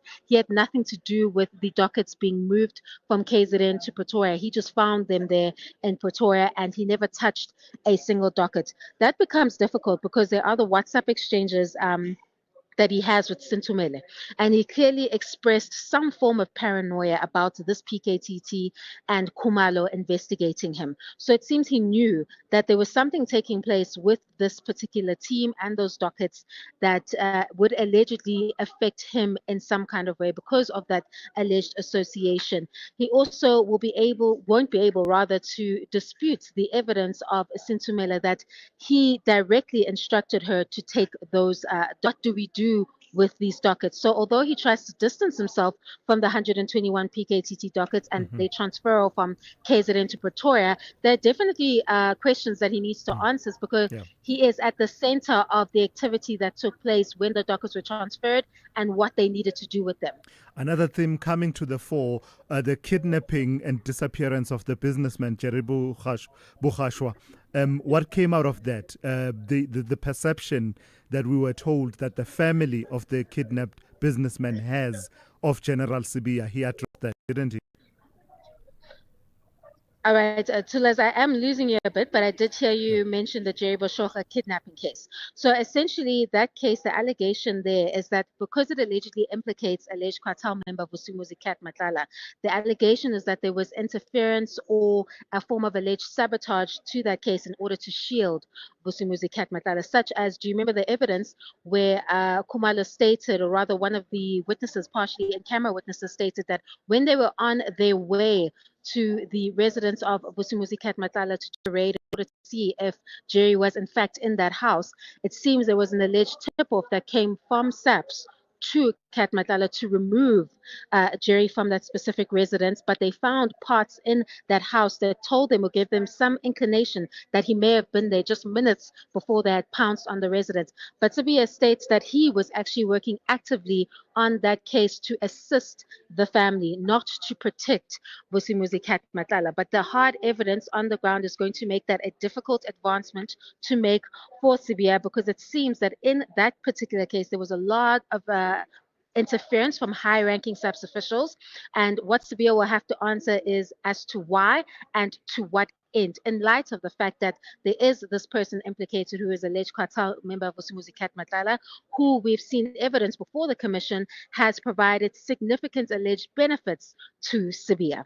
All right, let's thank you for that and allow you to, find your place inside that area where that hearing is taking place. That's Kenny Mapanga, SABC News reporter, tracking the Madlanga Commission of Inquiry and reflecting on the testimony from yesterday of General Shadrach Sibiya on day one. So he will continue with his testimony. Let's see where it goes when the questions become more and more probing.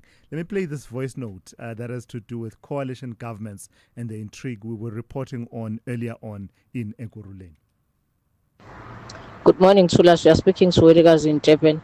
I think the chaos that we are seeing in Ekurhuleni makes a case for coalition governments to have a framework that dictates exactly what must happen when people are in coalition and what must not happen.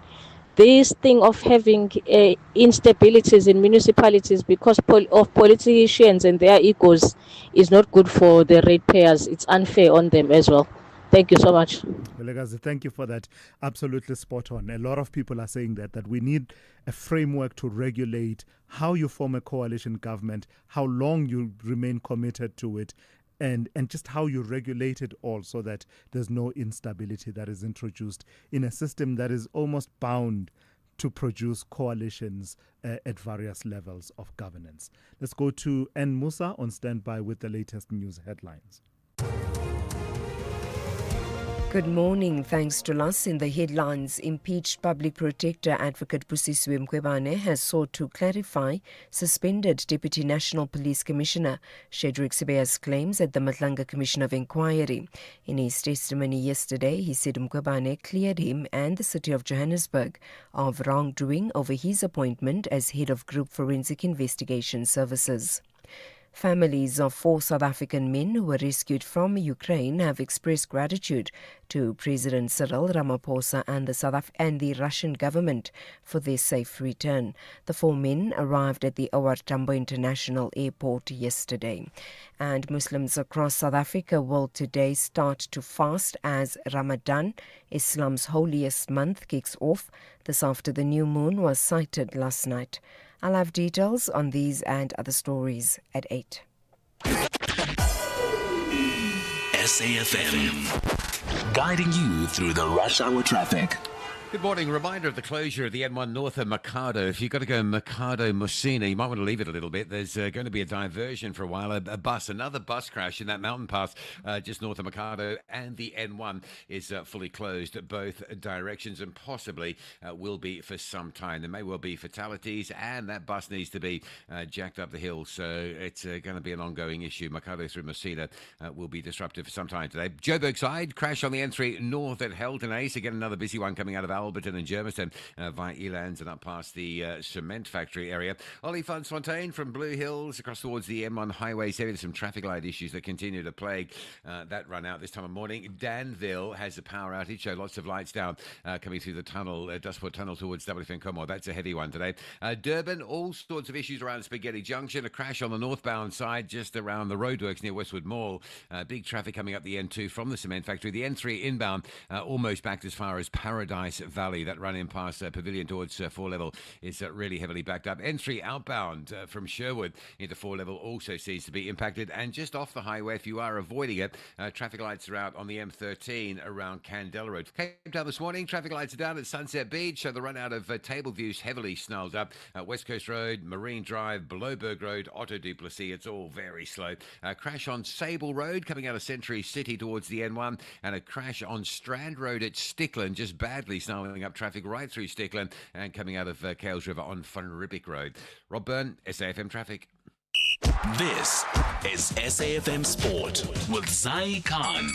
Zai, good morning to you. So you're telling us that the Betway Premiership title race has been blown wide open with what happened between Sundowns and Pirates. Yes, Tulas, that's exactly correct. It has been quite a night for the Premiership. I think Sundowns didn't just open it, they kind of kicked the door off the hinges last night. 3 points, the gap, and there's a game in hand. Suddenly, it's a bit of a pressure cooker happening in the Betway Premiership. With the Pirates coach, however, Abdusalam Wadu, insisting the title race is far from over, despite the defeat last night. Brian Leon's first half brace handing Sundowns the edge before Patrick Maswangani pulled one back. But Pirates, they lead at the top, now cut to just 3 points with Sundowns holding games in hand. Let's go to Stellenbosch, who extended their unbeaten run under Gavin Hunt, but they had to settle for a 1-1 draw against Magesi. They remain 13th, 1 point clear of Marumagalans, but momentum is building under coach Gavin Hunt. Golden Arrows coach Manqoba Nciti says cup football demands courage and not comfort. Abafana Bestenda welcome a transitioning Stellenbosch side under Gavin Hunt to the King's Wellatini Stadium in the Nedbank Cup round of 16 this Saturday. Nciti says playing in front of their home fans could make all the difference.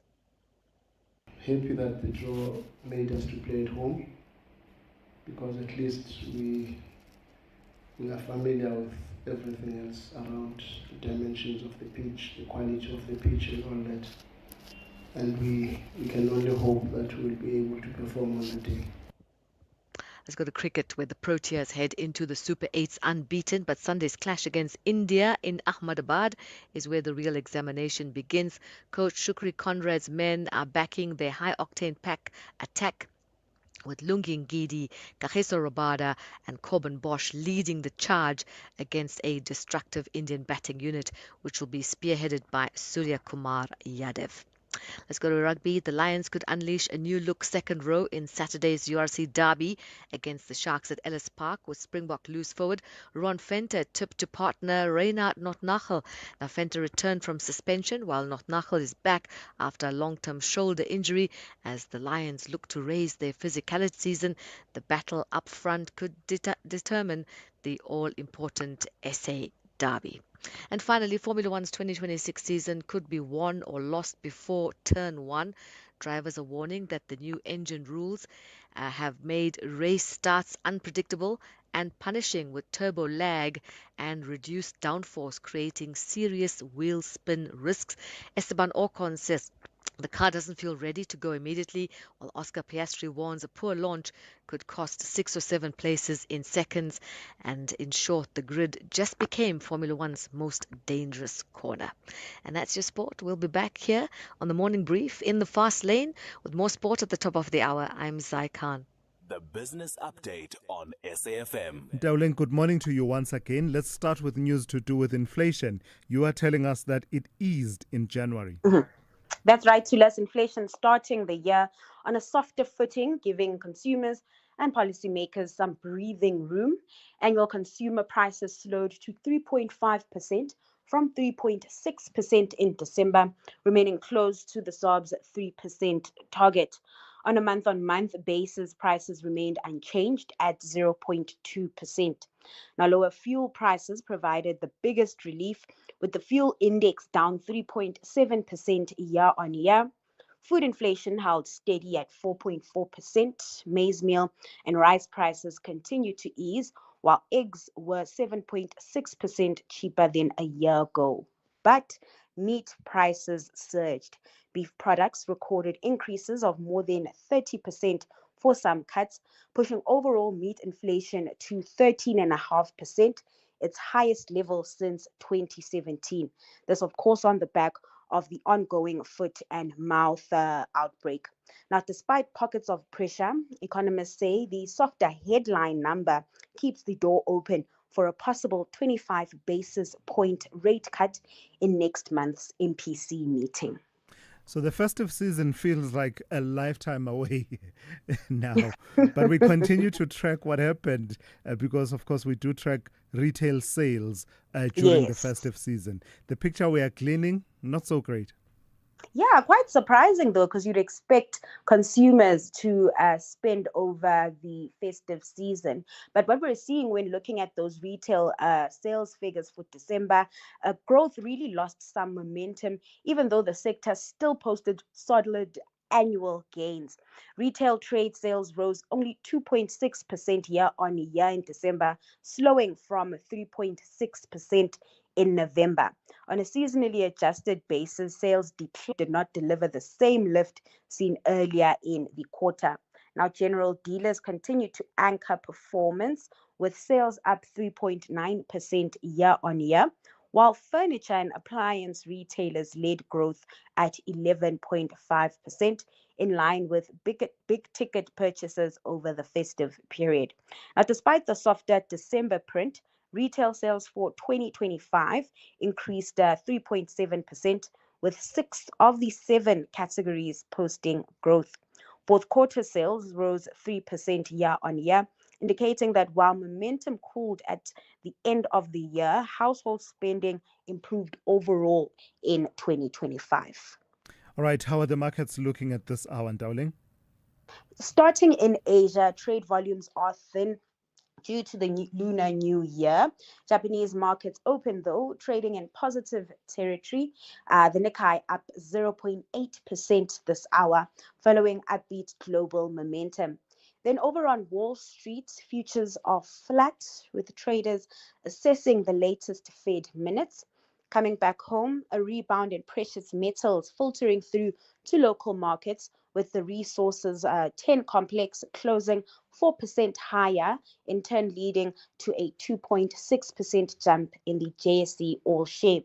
The rand losing momentum this morning and trading at 16.07 to the dollar, 21.69 to the pound, and 18.96 to the euro. Moving over to commodities, oil making gains, trading just below $70 a barrel. Investors are weighing whether talks between the US and Iran will be enough to avert conflict, following, of course, a report that American military intervention could come sooner than expected. Right, and Dowling, thank you for that. We'll touch base with you one more time in the third hour of the show, just after 8:30. As action heats up, the search for victory continues. Banyana Banyana tackles the beautiful flowers in the third and final group contest. This is the 2025 Hollywood Best COSAFA Women's Championship. Catch South Africa versus Lesotho on Tuesday, 24 February at 3 p.m. Live on SABC Plus and SABC 3. Proudly brought to you by SABC Sport. For the love of the game. It's time to say yes to Montreux Jazz Festival Franschhoek, happening in Franschhoek from the 27th to the 29th of March 2026. It's 3 days, 2 stages, the Archers and Jazz Village, and a jazz-inspired multi-genre experience. Salif Keita, Herbie Tswayedi, Andile Yanana, Ayanda Sigate, Sisonke Konti, Madala Gunene, and Sibusile Xaba. Plus Mandisi Tyantyis, Billy Monama, Kesevan Naidu, Mos Mohale, Vusi Mahlasela, and more than 20 additional artists still to be announced. This is where Montreux meets Africa. Tickets are on sale now at Ticketmaster or visit mjfsa.com in partnership with the SABC. Call Thulasizwe now, 086 000 2032. All right, let me go to your voice notes. Quite a number of them coming through, and as always, the issues that you want to raise, so varied, really, really varied. In fact, let me start with this one, because I did not expect that someone will want to be talking about Brown Mokhotse this morning, but here we go. Morning, Thulas and the team. I think, Thulas, you must just be wary of sanitizing a corrupt criminal's image by referring to that kidnapped gentleman as a businessman. His own friend Mokhotse, I think, came out and testified that the man was a drug dealer. He was borrowed money.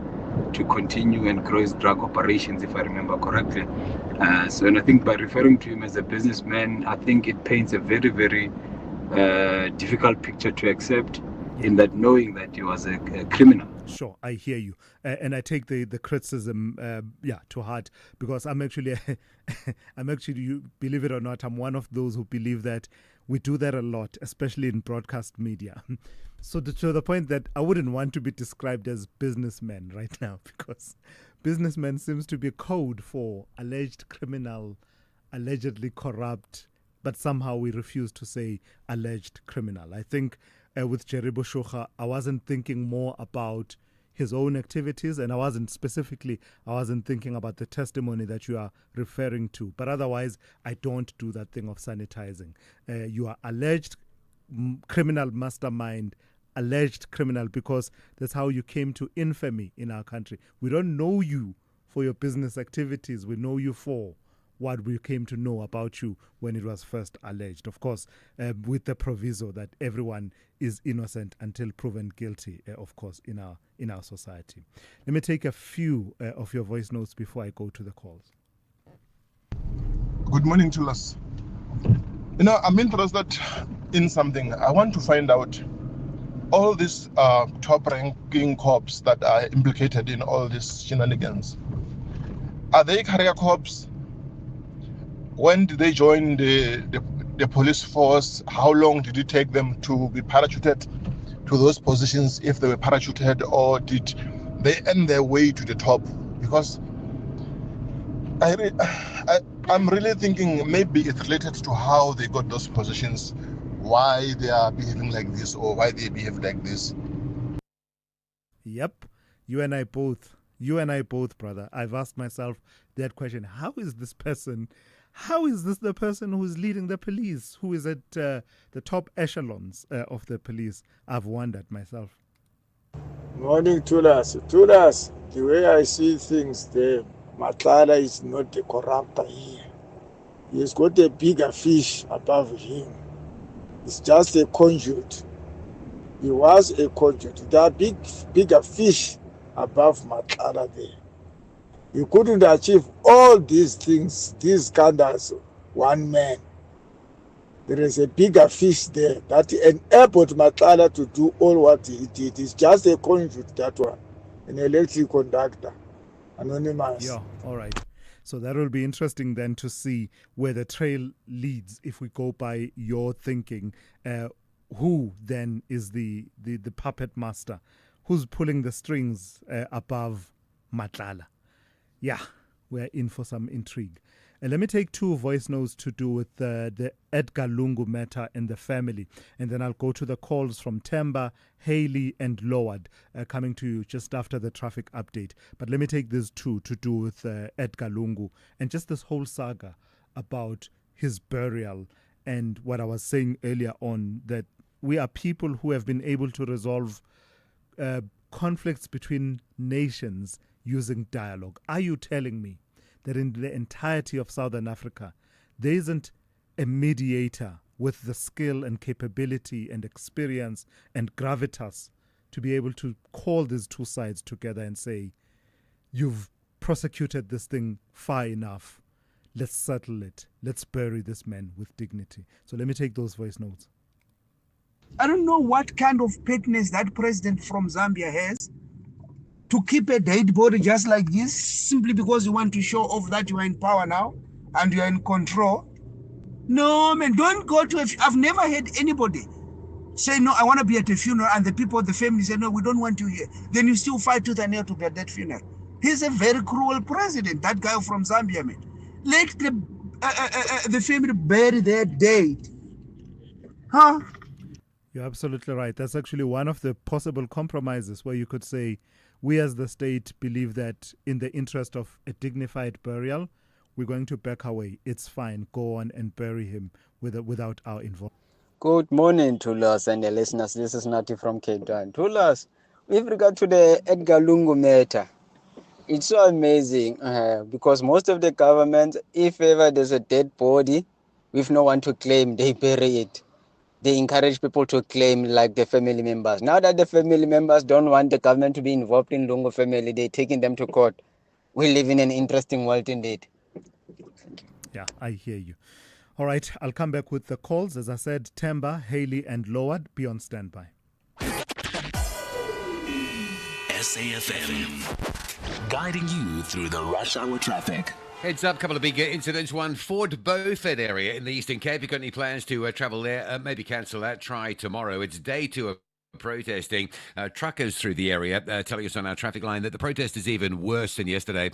So all approaches going in and out of Fort Beaufort currently blocked off with community members burning tyres and putting barricades up. Of particular concern is the run between Fort Beaufort and Alice, but I just advise to avoid travel through Fort Beaufort for the rest of today. Today is worse than yesterday. Major delays expected between Makado and Messina for some time today. The mountain pass north of Makado is closed. Yet another bus has careered off that very dangerous and treacherous section of the N1, and recovery of that has closed down the N1 through that mountain pass. Full closure both directions, so you'll be diverting onto some minor routes through that area, and taking quite a long time to complete that diversion as well. Joburg Swally crash on the N3 North at Heldenace, backlogging traffic out of Alberton and Germiston. The run through Cement Factory up into Bedfordview very slow. N3 at Spraithview is under pressure, and the N12 out of Benoni through towards Atlas Road, Boxburg direction stays busy as well. Durban Spaghetti Junction under all sorts of strain and pressures with a collision just north of the interchange. You've got queues coming up the N2 into that start around about Cement Factory territory all the way through the interchange up to Westwood Mall. You've got the N3 which is sitting from Paradise Valley from the M13 at Pinetown into Spaghetti Junction. Outbound it's backed up from Sherwood into 4 level. Very heavy delays, and anyone that's avoiding it taking the M13 getting caught in a major snarl up around 45th cutting area as well. Also the M7 from Queensborough down towards the Bel Air and Wakesley Road junction. That is quite slow going as well. Cape Town, the crash on Stickland's Strand Road has been cleared. It's left a big backlog of traffic on Funribik coming out of Cales River to the R300 and onto Strand Road, snarling up traffic generally through the Stickland area, causing chaos on the R300 north from Delft to get off at Stickland. And separately, a crash on Robert Sobukwe involving a pedestrian. It's fatal at Radnor Road. That's between 35th Avenue and Belleville South, if you like. So that section of Robert Sobukwe heading towards Belleville, heading towards UWC is really under quite a bit of pressure. Rob Byrne, SAFM. Phones, no flights, just determination, connection, and the open road. From breathtaking landscapes to unexpected challenges, Race Across the World is back. Bigger, bolder, and more emotional than ever. Because sometimes the best way to find yourself is to travel together. Race Across the World Season 4, Thursdays at 6 p.m. only on S3. Open up. The Proteas women are pumped up to display top-class cricket and emphasize that they are unbreakable. However, the women in green are confident their presence will be felt. This is the one-day international encounter. Witness the first ODI between South Africa and Pakistan on Sunday, 22 February at 9:30 a.m. live on SABC Plus and SABC3 with reports on SABC radio stations. Proudly brought to you by SABC Sport. For the love of the Call Thulasizwe now.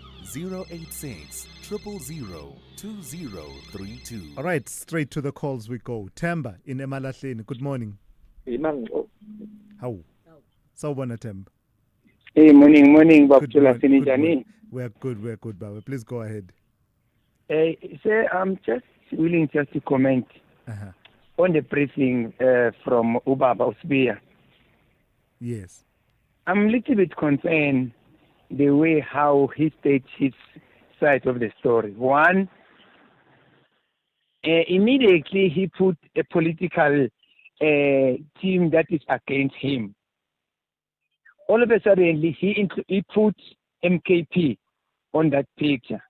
Whether it's talking on the incident of the march, I don't know. But now, the problem that I have, he take MKP, include Mr. Mkwanazi together. And it means Mkwanazi and MKP are one team against him. That allegation, if he got facts, why he can't go to the police station, open a case against that. Yeah. To go on air and speak about all of these allegations is not fair. Number two, the issue of all the files that were sent to the national office. The national office, there is someone who's responsible in that national office. It's Ubaba Usbiya. Umama lo obe enza in and out of the document. Umphathi wakhe Ubaba Usbiya. Yes. So that's why we are saying use Usbiya. But Babu Usbiya is running away of those facts. Yeah. Then last comment that I want to say, Baba Uguti, there is a person who was also, his name comes in the commission. One, Ubabu Maumela. Yes. Where is that person? Why we don't call him back to a commission so that we understand what happened? And we have heard again, all the cars were returned back. So what is happening about that one also? Thank you very much. All right. Thank you for that, Temba. The cry for more of an update, I think, and to hear more about what is happening with the issue of Hangwani Maumela also coming through from what Temba is saying. Haley in Joburg, good morning to you. Good morning to us. I just want to go to the point to save the time. To us, I feel very sorry for South Africa. For the last 31 years was my observation. South Africa is highly and deeply in a crisis. I don't think there's no leader or there's no politician who can come and fix this country. The nation is bleeding. The nation is under serious crisis, so-called crime and corruption. Let me tell you, all the politicians, 90% in this country is highly corrupt. 90% police are corrupt. The nation are under the spider web of the gang system. Look, every infrastructure and every department, everything is collapsing. Who is leading this country and who is controlling this country? Let me tell you, the economic powerhouse of Africa at the moment, what is the economic stage, how we are running, escalating, no growth, no job creation. The politicians only, they go with the excuse of the migrant, immigrant. Let me tell you, they suck and they loot billions and the trillions out of this nation. One individual looting over billions and billions. So let me tell you what we need to do. These ones, where is Matlanga Commission or whoever, everyone is implicated doing wrong, they're supposed to go to the behind bar to the jail. Those who are called themselves the leaders, they don't have integrity to rule the country. South Africans, every citizen, I feel very sympathized. I'm together with them. I'm one of them. We cannot see and let them, this politically motivated looting the nation. We need to restore South Africa. I think only talking on Matlanga Commission like Zondo is like you can listen every day on the media, reading of the chapter of the book, There's no action, there's no implementation. If you see now how many generals, high top generals are corrupt in this country, I know personally many of them. I don't want to mention their name. I've been face to face with them. I see how they operate, how they do it. So we know what is going on in South Africa. We should have built 1,000 schools every province. We should have built 1,000 hospitals every province. We should have built the best road in the country. We should have done much better than any other nation.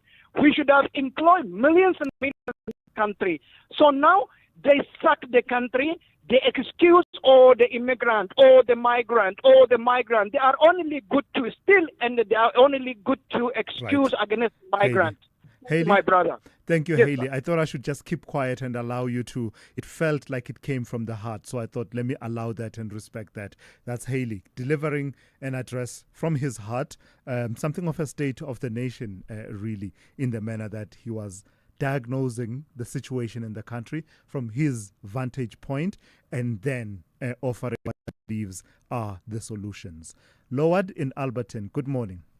Good morning, my brother. Let me cut to the chase for the interest of time. My brother, during the course of last year, 2025, some of us have listed a lead regarding corruption in the Mopane district municipality in Limpopo. It pertained to the fraudulent and irregular appointment of a service provider who was required to conduct a borehole drilling exercise across the communities or the villages within that municipality. That matter has been thoroughly followed through by the municipal watch segment, your sister program in the SAFM. I want to come and give this gratitude to the station, because now I am relieved to have learned that the internal investigations within that municipality has culminated in the expulsion of the former chief financial officer, Ms. Swongile Matebula. It is very recent, I think earlier this week. So since it takes two to tango, meaning that there are some other officials who are involved or who were involved in that corrupt activity, who must face the music as well. Let me conclude this by quoting Steve Batubiko when he said, "There is a necessity for people to analyze situations a little deeper than the surface suggests." What am I trying to say by this? Is that if there are more officials involved in that sham tender, they have to be held responsible. Limpopo and our side in particular, it is renowned for a lack of water provision. So it is a welcomed decision for that CFO to have been expelled. But I think others have to follow suit. All right. Loward, thank you for raising those points as crisply as you always do, but also leaving us with something to ponder about, a bit of philosophy and deeper thinking. There's a way that you guys express your pain points that really resonates with me, and it makes me sit up and listen, and I've come to appreciate that over a period of time. 8 a.m., let's go straight to N. Musa with the latest news. Outsurance is in the business of saving you money on your car insurance premium. If they can't, ask for 500 Rand. SMS out to 30754. That's out to 30754.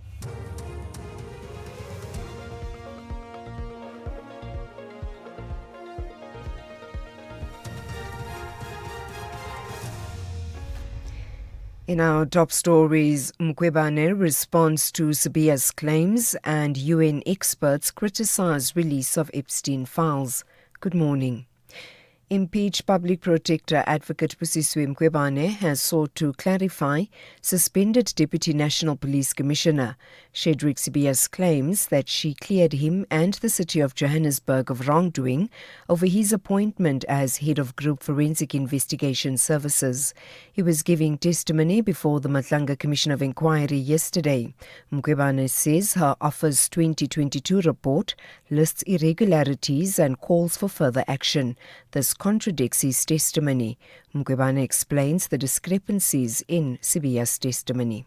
This report was taken on review and the court even set it aside. So firstly, the court set it aside, then it means that report is no longer, the very same one which he alleges he cleared him was no longer applicable, but further we opened a perjury case because he lied to the public protector. Public Works and Infrastructure Minister Dean McPherson says government plans to unlock underutilised state land to drive development and create jobs. He says this is part of the reform agenda the Government of National Unity is advancing. McPherson was speaking during the State of the Nation address debate in Parliament. An RFI to convert this dead asset into productive accommodation for government departments. Consider Youngsfield and Wingfield, prime underutilised defence land with the potential to create new communities while lowering maintenance costs and restore members. This is the reform that the DA is contributing to the GNU. We are determined to be solutions orientated to unlock growth and jobs for all South Africans.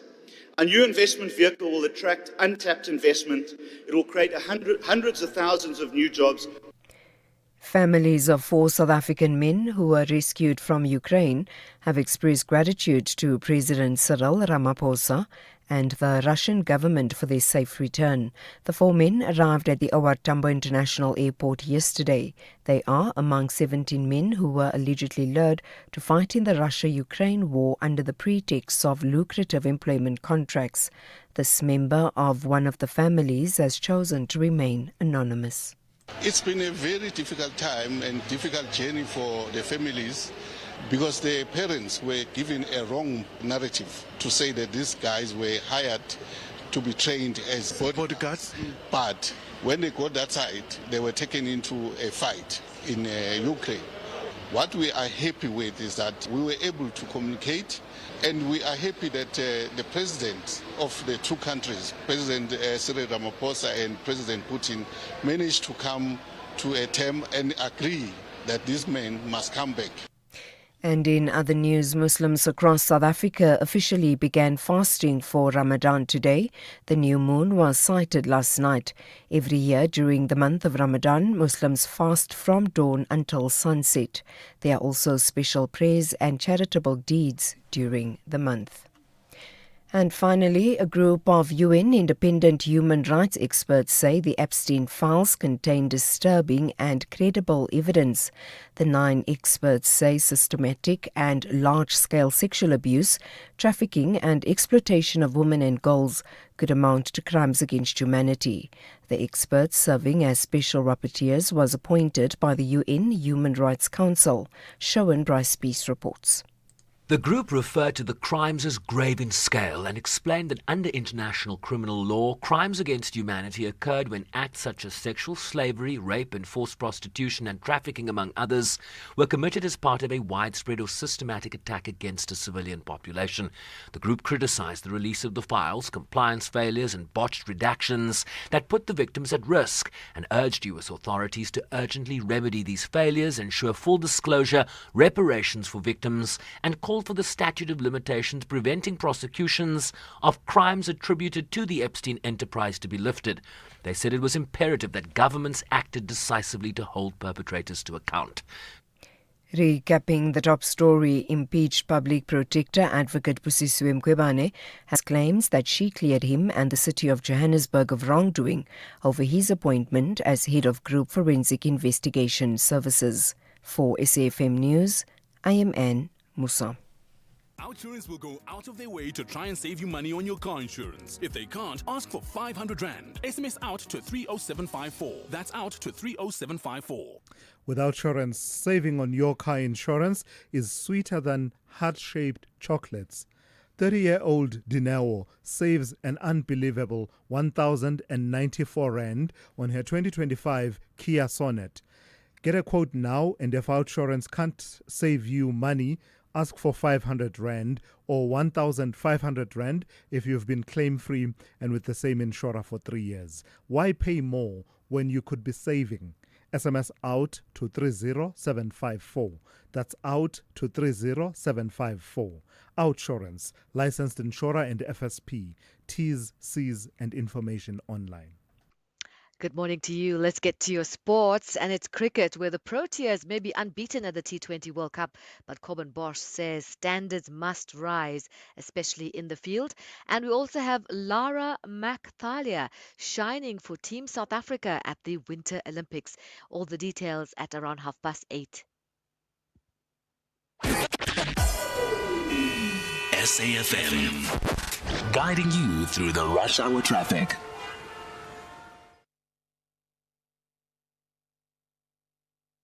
Good morning. Heavy delays coming through Pretoria's Dustport Tunnel. It's a power outage in the Danville side, causing big delays on Trans-Orania, heading down towards WF A crash now inside the Deepcliff interchange. The N1 North under pressure, ramping through the interchange down onto that N12 Eastlink. That's where the crash is. If you're on your way from Eldo's to Uncle Charlie's, another heavy one. Durban, jam-packed on the N2. Toti up Tweedy Hill, and then from the M7 through Westwood Malls, heavy. M13 from Hillcrest in towards Kloof. That looks very slow this morning. And Cape Town, a crash on Stroud Strand Road at Stickland by Peter Barlow. That's causing an amazing backlog of traffic coming out of Van Riebeek Road, Kales River, as well as a big impact locally on Bottleray onto LaBelle, and LaBelle going down towards that Strand Road junction. Also having an impact on the R300, which is queuing from Delve to get off at that Van Riebeek Road and Stickland off-ramp. Crash on Sable Road at the N1. That's busy coming out of Century City, and no lights on Marine Drive at Sunset Beach, backlogging traffic from Tableview. With your traffic update, I'm Rob Byrne.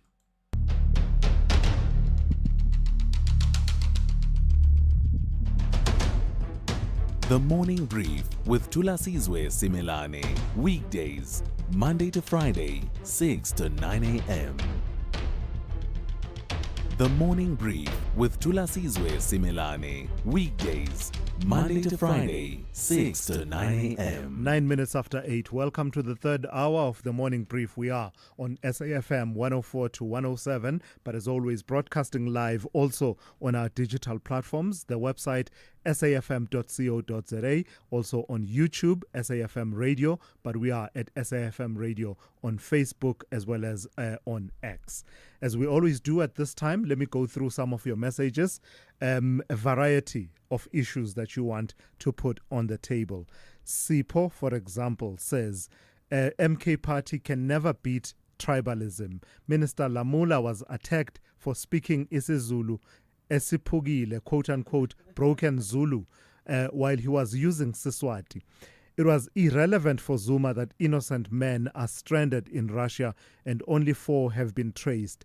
And then someone else says Malema is only concerned, in fact it's still Sipo, says Malema is only concerned about Jerry. So giving commentary on various political parties there and various developments coming through from Sipo.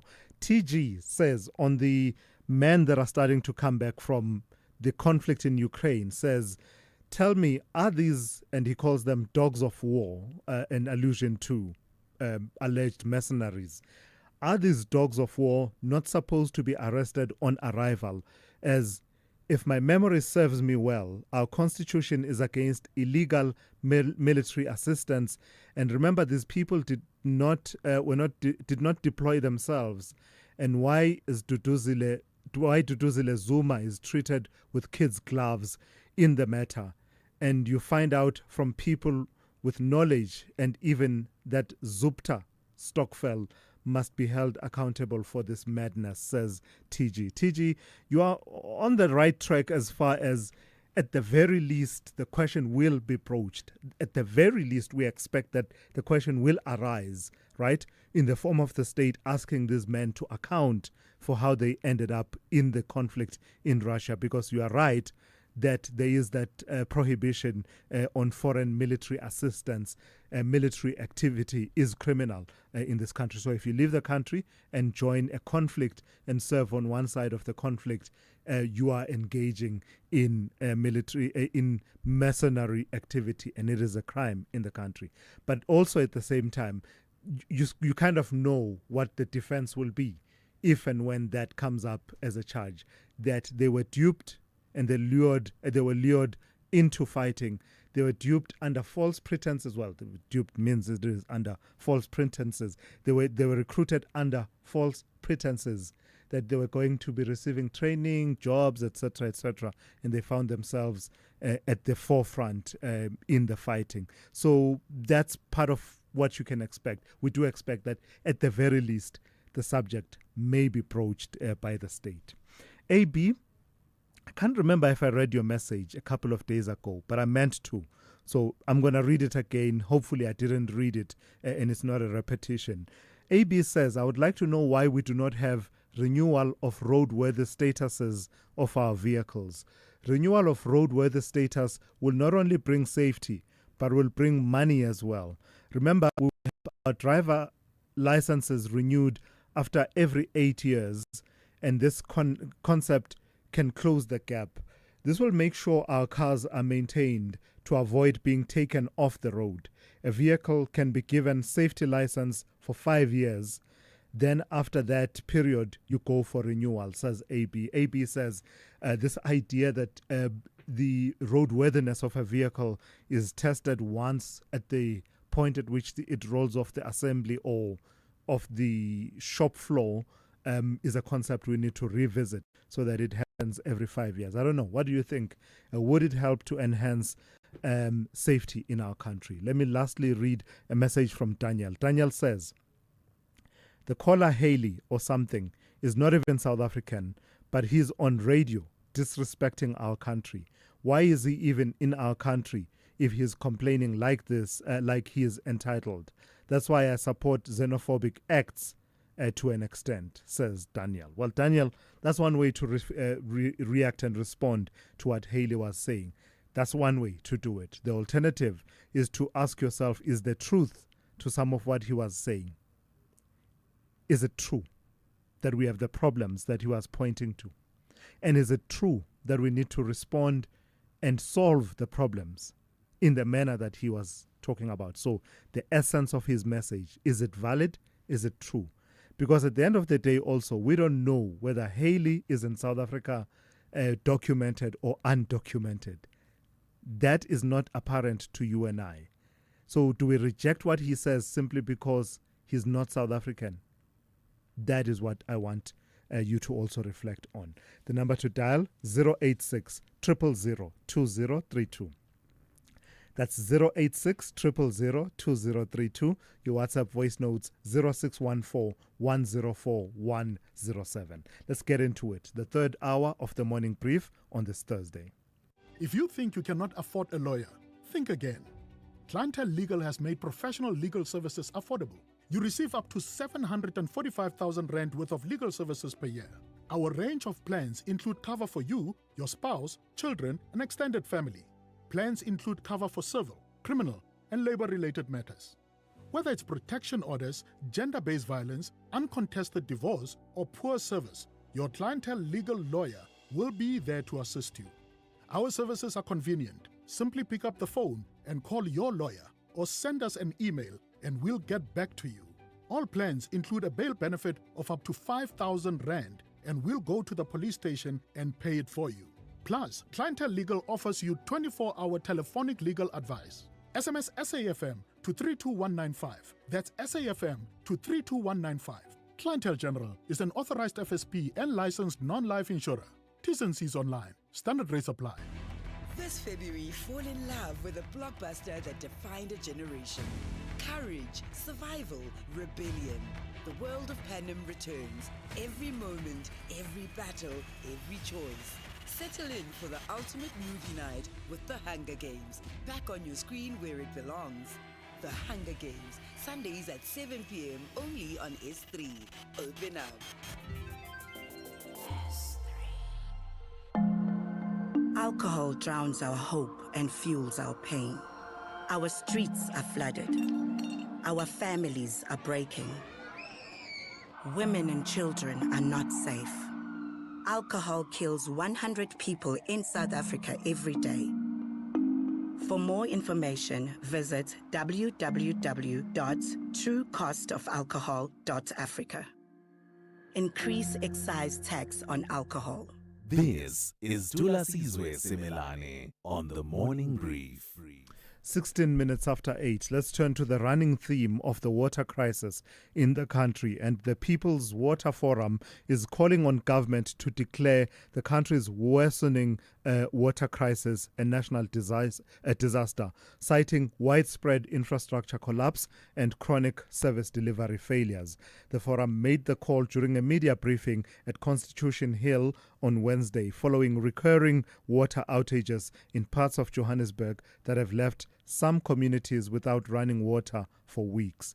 The People's Water Forum, a coalition of civil society organizations, says intermittent water supply in Johannesburg reflects a deeper nationwide crisis in water and sanitation infrastructure.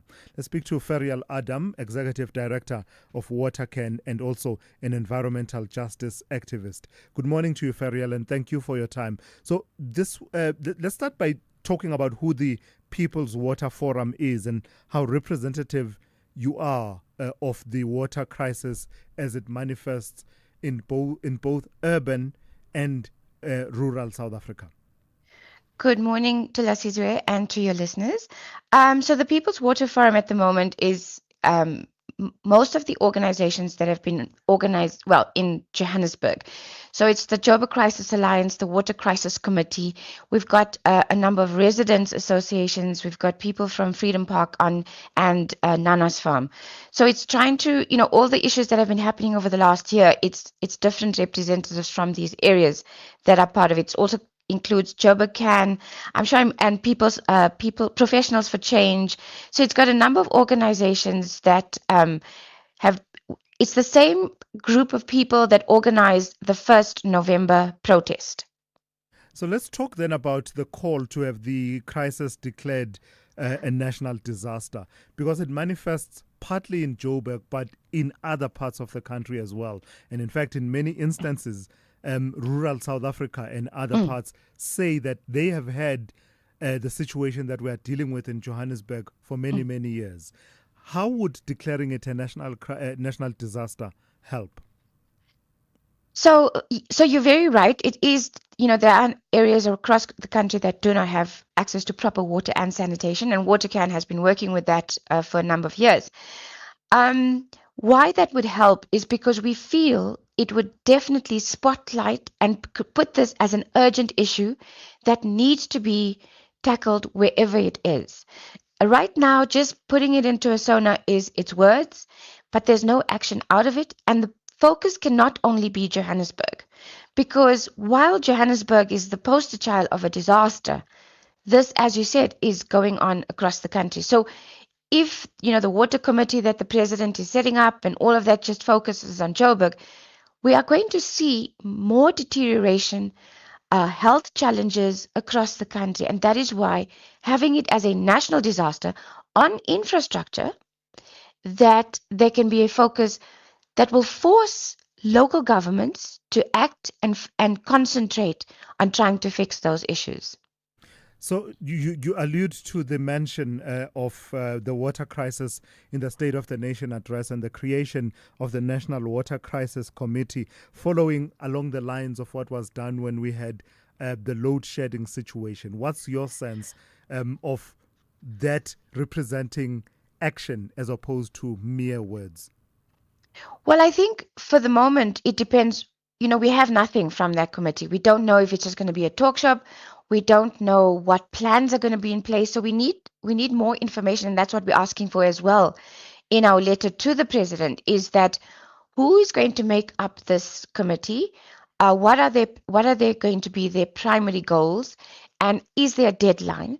Also, is there going to be consequence management, that if they don't meet what they're going to do, will people still continue to have their jobs? So those are the kinds of things we're asking. The difference with load shedding, we think that is that this time we're saying it cannot just be a government focused body.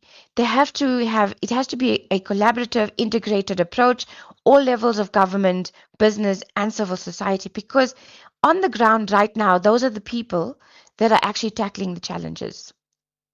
And just on the diagnosis of what's behind the water crisis that we face, do you believe that there's a shared diagnosis now that says, that identifies where the problem is, whether it comes from weather conditions, climatic conditions, drought, or does it come from governance failures, infrastructural failures?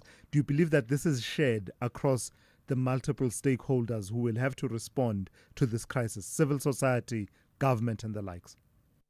So I don't think it's shared. I mean, I think that government is still saying that it's not a national disaster because it's not a climatic issue and there's enough water in the rivers, etc.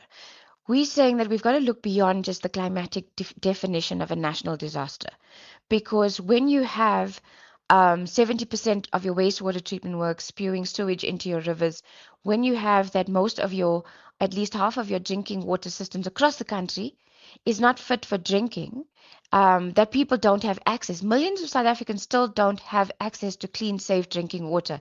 That is a disaster. And then lastly, let me ask you, is there a pathway to solving this crisis that doesn't involve a systemic fixing of local government, given that you argue that it's largely infrastructural, and infrastructural not at the level of the bigger dams and everything else at the higher level. There may be issues there, but in terms of the acute manifestations, it's at the local infrastructure level, your reservoirs, your wastewater treatment plants, the pipes and the likes. So can it be fixed without going deeper and fixing local government? I think for the now, yes, it can. I mean, I think you are right that there is a governance component to it. There is a corruption component to it. There is a mismanagement component to it. And we're saying that obviously that comes with the consequence management that we're asking for. But having said that, a lot of this on the superficial level can be fixed if we ring fence the budgets for water and sanitation in each of the municipalities. Right now, they're not spending the required amount on fixing infrastructure. Excuse me, my voice is going. They're not spending the required amount on infrastructure. You should take a sip of water if you have I'm fasting, I can't. If you have it. I'm sorry. So the issue is that they need to ring fence the budget for water and sanitation, right? In Johannesburg, and the president acknowledged that in the 2025 SONA. He said we must ring fence the budget, but there were no action plans to make it happen. Come 2026, he says it, he just doesn't use the word ring fencing, but we still feel like we haven't gotten out of the starting blocks with ring fencing. And that is important to actually start fixing. Let me give you an example of Joburg Water. They don't have money to pay contractors. Every month they in debt. We found out yesterday at a meeting that their latest debt is sitting at about 646 million as of 15th of February. They are not able to pay Rand Water 370 million. We were told as a result that Rand Water is going to demand a 3-month deposit moving forward. This entity cannot afford a 3-month deposit. How is this going to even work? So this is why we're saying the quickest and the fastest and easiest route to start getting focus on water and sanitation across the country is to have ring fencing of the budget. That must be urgently done. All right, let's leave it there for this morning. Thank you for your time and your insights. That's Dr. Ferial Adam, who is Executive Director of WaterCan and also an environmental justice activist. You can become a victim of a legal problem: wrongful arrest, assault, uncontested divorce, rental disputes, maintenance matters, or labor problems. It can happen to you. Clientele Legal provides tough professional lawyers for an affordable monthly premium. Our legal team is standing by to assist you 24 hours a day. Join today.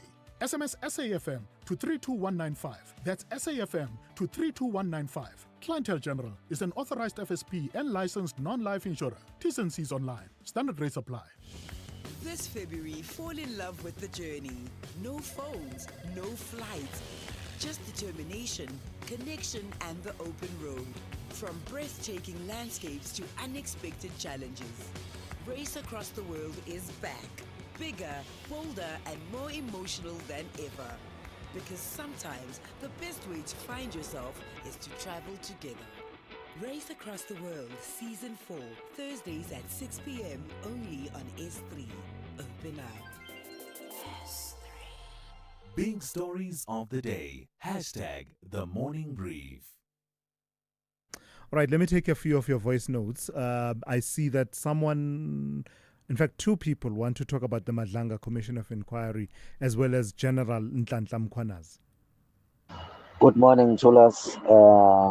Look, in the Madlanga Commission, what I've noticed, all people who are speculated that they are involved in corruption by General Nhlanhla Mkhwanazi, when they go there, they don't defend themselves. Instead, they just attack General Mkhwanazi. And in their things, they make us to believe that Mkhwanazi, what he was saying is truth. Like General Spear deserves to be jailed. Straight. This is nothing but a propaganda. Thank you. All right, thank you for that. That's an interesting observation. Let me hear what someone else has to say about General Nhlanhla Mkhwanazi. Morning to Thulasizwe and the team. It's Tozania from Pumana. I believe that after listening to Spear and the commission, I now believe that Mkhwanazi is clean. Otherwise, they would have exposed him already. They so want to do it, but they've got nothing on him. I believe they've got nothing. I believe this guy is the closest thing to being, 100% clean as we can get from the police services.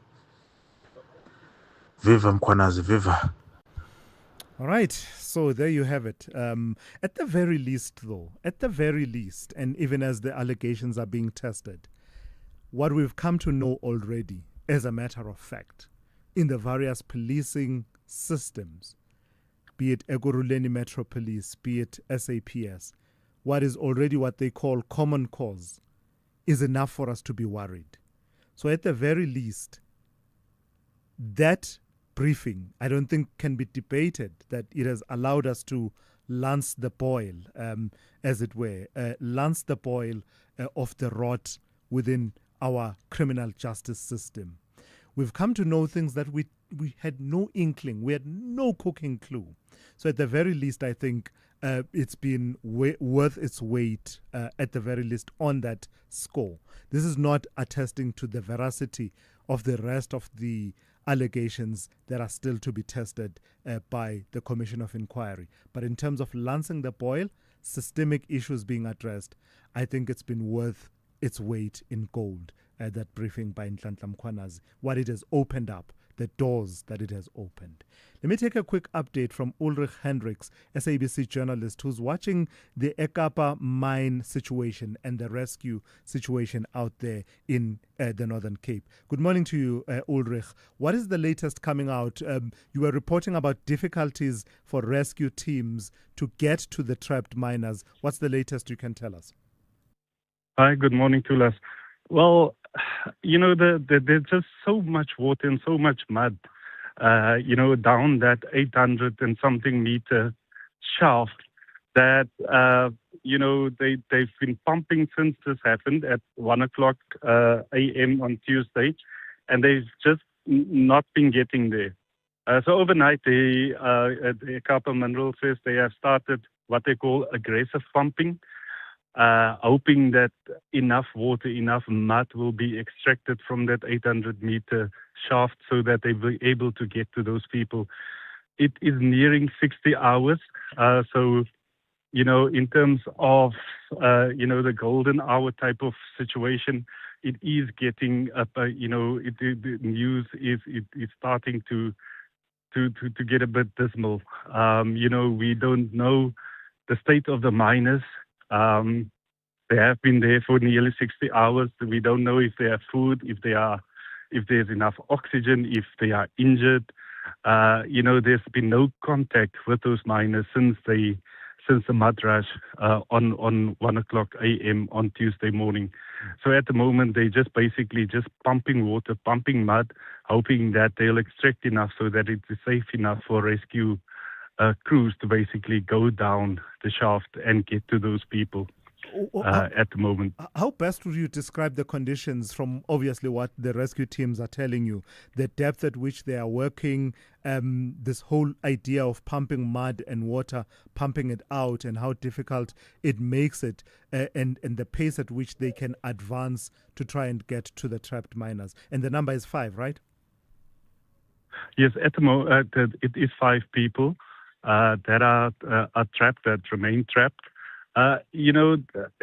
Prior to this mud rush on Tuesday, there has been a lot of rain in the Kimberley area.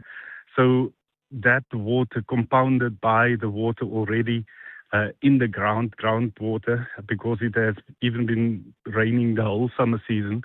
So there's a lot of water that, turned into mud, causing this mud rush.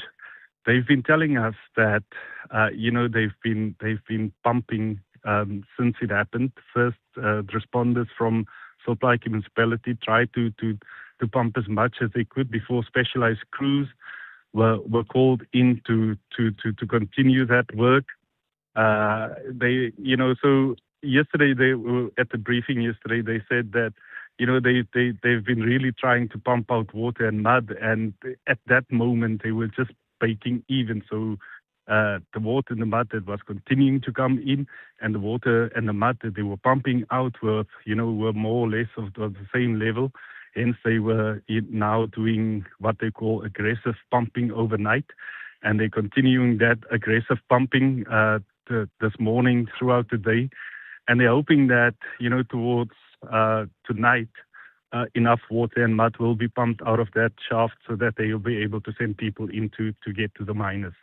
All right, Ulrich, thank you for that update. We'll touch base with you perhaps tomorrow and in fact across the day here on SAFM just for updates. That's Ulrich Hendricks, SABC journalist, watching the Ekapa mine situation where rescue efforts continue out in the Northern Cape. A bit late for news headlines. Let's go straight to N. Good morning. Thanks to us. In the headlines, the South African Farmers Development Association says it's determined to ensure South Africa's sugar giant, Tonga Hewlett, is not shut down. This is despite business rescue practitioners filing for the company's provisional liquidation. Impeached Public Protector Advocate Thulasizwe Simelane has sought to clarify suspended Deputy National Police Commissioner Shedrick Sibiya's claims that she cleared him and the City of Johannesburg of wrongdoing over his appointment as head of Group Forensic Investigation Services. And traffic authorities in Limpopo are yet to confirm the number of people killed when the bus they were travelling in overturned on the N1 North outside Louis Trichardt earlier this morning. I'll have details on these and other stories at 9. SAFM, guiding you through the rush hour traffic. Good morning. Our top stories on the traffic desk this Thursday. The N1 closed again between Makado and Musina. Yet another bus is careered off that mountain pass section down the embankment, resulting in a full road closure just through that mountain pass north of Makado, north of Louis Trichardt, if you like. The N1 likely to stay closed for some time. Quite a lengthy diversion around that. The other issue we're watching is a crash in Joburg on the N3 routing north at Hell today. It's very heavy coming out of Germiston and Alberton areas again this morning. Durban, major delays at Spaghetti Junction. A crash going northbound on the N2, just north of the interchange. The N2 is backed from Cement Factory. N3 inbound is backed from Paradise Valley in Pinetown. Outbound from Felix Clemini. M7, motorists avoiding joining the N2 north, so that's queuing heavily from Queensborough all the way down to Bel Air and Wakesy Road. There's a lot of congestion there as well. So you got that crash N2 north at Spaghetti Junction and major backlogging going on multiple routes. Even Felix Clemini heading up through Overport, Sydenham area, taking a lot of pressure with diverting volumes out that way as well. Cape Town very busy on the South Peninsula. The main road between Muizenberg and Clovelly, there is traffic all the way through, and heavy pressure going up towards Belleville on Modderdam Road. A fatal collision at Radnor Road from that 35th Avenue junction by the airport. It's heavy if you're trying to get to UWC or into the Belleville area. With your traffic update, I'm Rob Byrne. This is SAFM Sport with Zai Khan. All right, Zai, so we are in the Super 8 stages, and we've been hearing from Corbin Bosch, and Corbin is of the view that our fielding will need to be firing on all cylinders. Thulas, I think Bosch is right, because tidy up now while we can, because against India, if you drop someone like Surya Kumar Yadav, he doesn't say thank you. He says, hey, 100 off 28. So it's good that we're being honest at this juncture, because we may be unbeaten. That's the Proteas, but our standards must rise, especially in the field. Now, South Africa cruised past the UAE by 6 wickets in Delhi yesterday, but dropped chances and midfield concerns are raising ahead of Sunday's Super 8 showdown with the defending champions India in Ahmedabad. Let's go now to India. They held firm to secure a 17-run victory over the Netherlands, and that was in their T20 World Cup clash in Ahmedabad. The host posted 193, and Netherlands showing a real fight in reply, but they ultimately fell short of the target at the end of their 20 overs. The win keeps India unbeaten and firmly at the top of Group A on 8 points. Now, Pakistan bounced back in style at the T20 World Cup, beating Namibia by 102 runs to seal their Super 8 spot after their loss to India. This was a statement performance. they now head into the next stage with renewed confidence. Soccer action, Mamelodi Sundowns coach Miguel Cardoso has detailed how his side rose to the challenge in a high-stakes top-of-the-table clash against log leaders Orlando Pirates, claiming all 3 points away from home with that crucial 2-1 victory. I think the match we played was more or less the match we predicted. Strong start from Orlando Pirates in their typical style of play when they play against Sundowns. A little bit different from what we've been seeing in the last matches or in the matches that we analyzed, but expected a team that is, I told you, that is a team with quality, very high quality, a lot of solutions in the front, a team that can aggress both inside and outside, so quite difficult to control. But I think the strategy we had, the positioning on the pitch, and the commitment towards that moment of the game was, together with the quality overall, and obviously enough to cope with the moment. I think we were not very clever when we, that maybe 20 minutes when we won the ball, we were not very clever on managing the ball in terms of putting and playing the ball on the spaces that were available. Basically, we tried to rush to go on the goal. And obviously, it's not the way to play against Orlando Pirates. That is a team that wants spaces, wants the game stretched, wants to play contra of the counter-attack, wants to win balls and put numbers. So we made a few mistakes. That's the Mamelodi Sundowns coach Miguel Cardoso on the morning brief. And finally, Formula One, it's Lewis Hamilton now saying that the Ferrari's new SF26 has its DNA in it after putting the car through its paces on the opening day of the second preseason test in Bahrain. Hamilton managed 44 laps and finished 7th fastest, while teammate Charles Leclerc completed 70 laps to place 3rd. That's your sport. We'll be back here with more with John Gericke around 12:30. I'm Khan. The Business Update on SAFM. Let's say good morning once again to Ndawling Lichela. Ndawling, what do they say about what goes up? At some point it must start coming down. Yeah.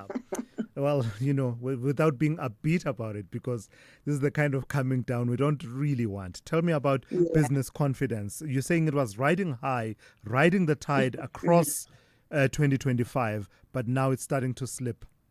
Yeah, it's nothing to be too worried about, if we're being quite honest. And I'll take you through those numbers looking at this story. Now, after clocking its strongest average reading in more than a decade in 2025, business confidence has taken a bit of a breather at the start of this year. The latest index from the South African Chamber of Commerce and Industry slipped to 131.4 points in January from 133.2 in December. While that marks a modest pullback, 2025's average of 121.7 was still the best since 2013, suggesting underlying sentiment remains firm. Now, the early year dip reflects pressure in parts of the real economy. Manufacturing activity and export volumes weakened, tempering the optimism seen toward the end of last year. But confidence is being cushioned elsewhere. A rebound in tourism and a strong run on the JSE are helping offset softer industrial indicators. So the picture is mixed. Momentum has cooled, but sentiment remains well above long-term averages. I think it's safe to say that if you are in gold, in the gold sector, you are rolling in dough. And if you're rolling in dough, you have no reason to not pay those that you owe, right? Yes, you had no reason at all. And that's what we're seeing playing out at Pan-African Resources. The balance sheet pressure is easing at the miner, with Pan-African cutting its net debt by nearly 70% to $46.2 million in the 6 months to December, and signaling it could move into a net cash position by the end of February if current gold prices hold. Now, the deleveraging comes alongside record profitability. Revenue more than doubled to $487 million, while profit more than tripled to $147.8 million, supported, of course, by higher gold prices and strong operational delivery.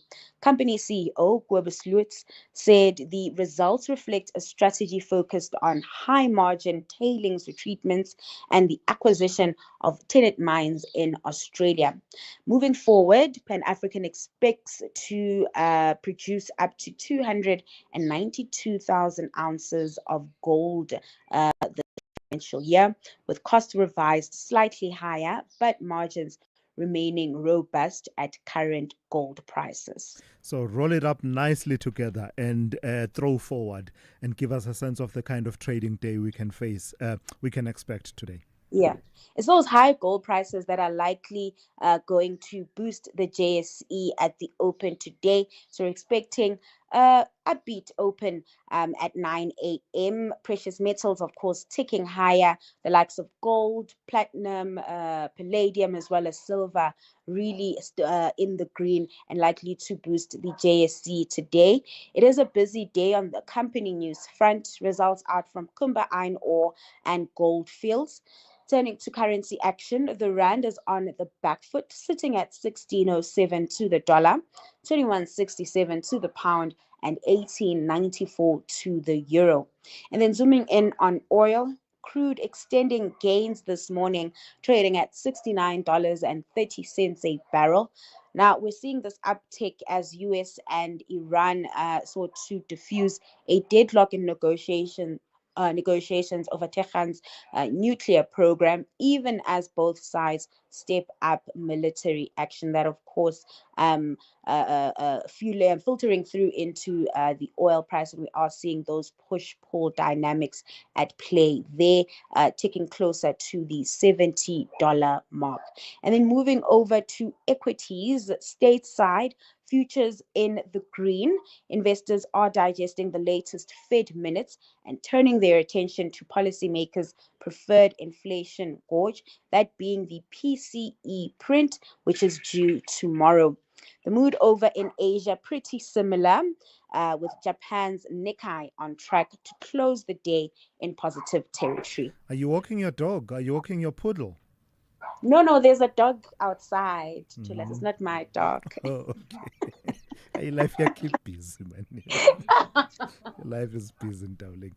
That's Ndauling Lechela. She's kept you updated on business, economics, and the markets across the 3 hours here on the Morning Brief.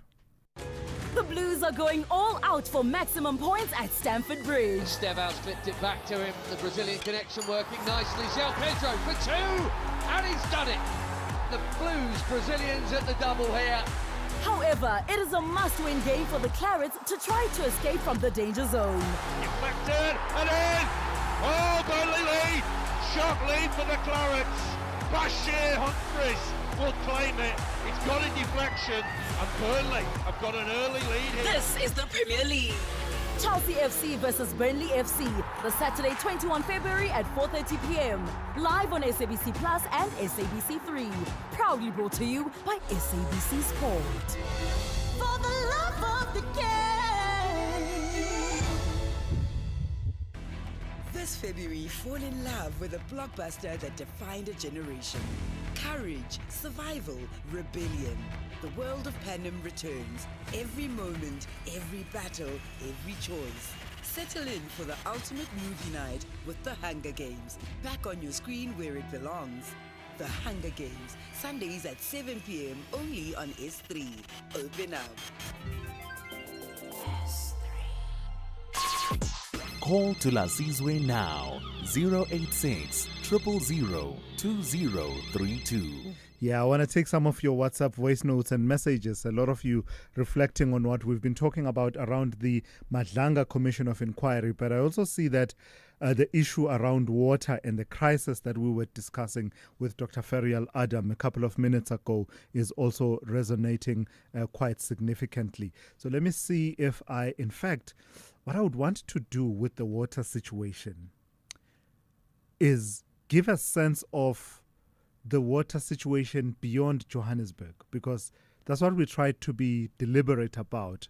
with Dr. Ferial Adam to say, yes, Johannesburg is grabbing the spotlight and the headlines, and there's a reason for that. A major metropolitan area in South Africa facing the kind of crisis that you're dealing with. But the manifestations of the crisis have been years in the making in other parts of the country. So let me play a few voice notes that have to do with areas beyond the situation in Johannesburg. Morning to us. This water crisis is a countrywide problem, Here in Makanda, every street is leaking. Every street has leaks. The fire hydrants are gushing water, but come home, no water in our taps. We have a water on and a water off day for the east and west sides of Makanda. And even when it's a water on day, nothing, not a drip, not a drop. So something needs to be done immediately, especially here in Makanda. Please help us. Morning to us. I just want to concur with Load regarding to the issue of the Greater Guyana municipality in terms of water. Those cadres, they are coming to Guyana to promise us water, but end up milking that municipality into blood.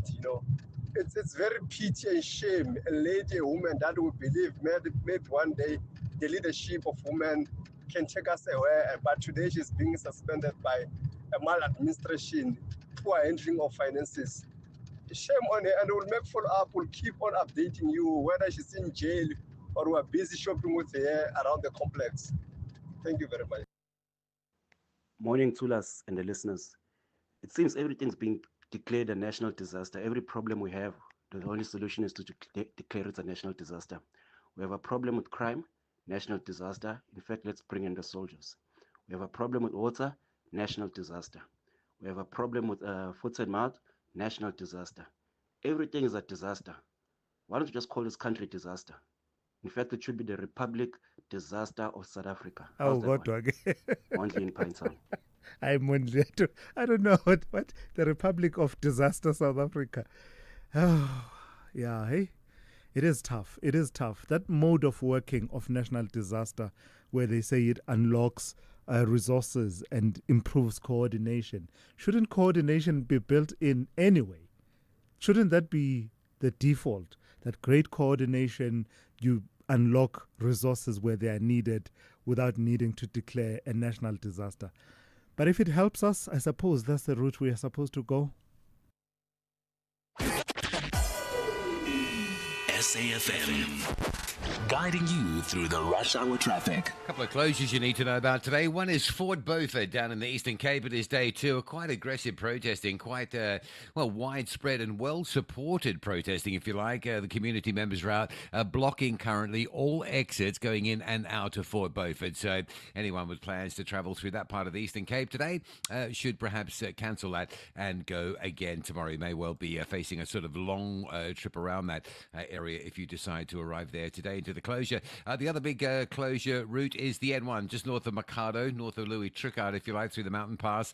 Yet another bus careering off that pass and down the embankment. There may well be fatalities, just waiting to finalise the numbers there. But the road is closed. If you need to go Mikado, Musina, you're going to be diverted both ends of that mountain pass onto some, again, long-distance alternative routings.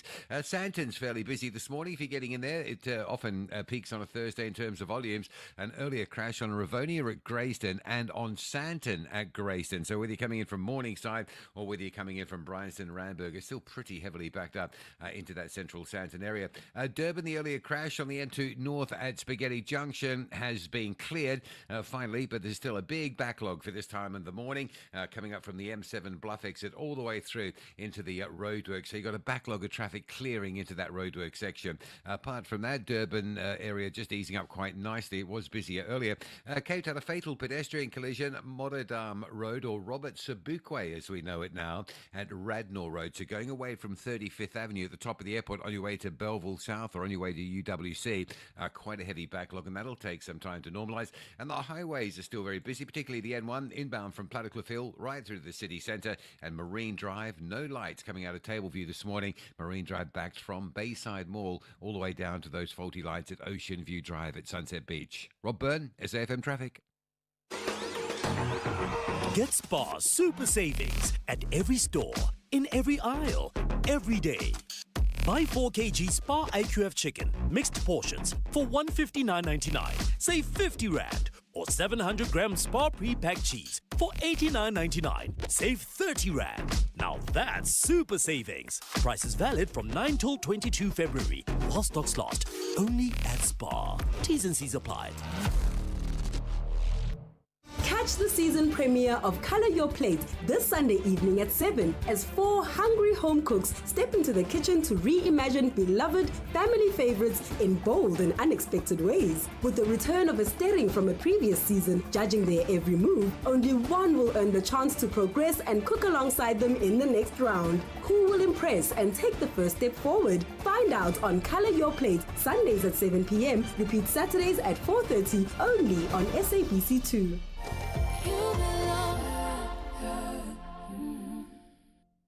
When you train for results, you don't quit halfway. Earn up to 7.35% interest with a Nedbank Just Invest account. Access your money within 24 hours. Keep your money agile. Get money fit with Nedbank. See money differently. Nedbank. For more information, visit nedbank.co.za. We're licensed FSP and registered credit provider. T's and C's apply.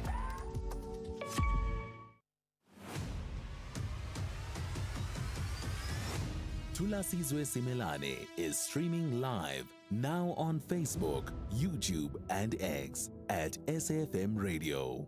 6 minutes to 9. Let's leave you with this story. The National Gambling Board, NGB, and the National Student Financial Aid Scheme, NSFAS, have entered into a strategic partnership aimed at strengthening responsible gambling awareness at tertiary institutions while safeguarding public education funds. We're told this collaboration responds to growing concerns about the increasing exposure of students to gambling, particularly illegal online platforms, and the misuse of student allowances intended to support academic success.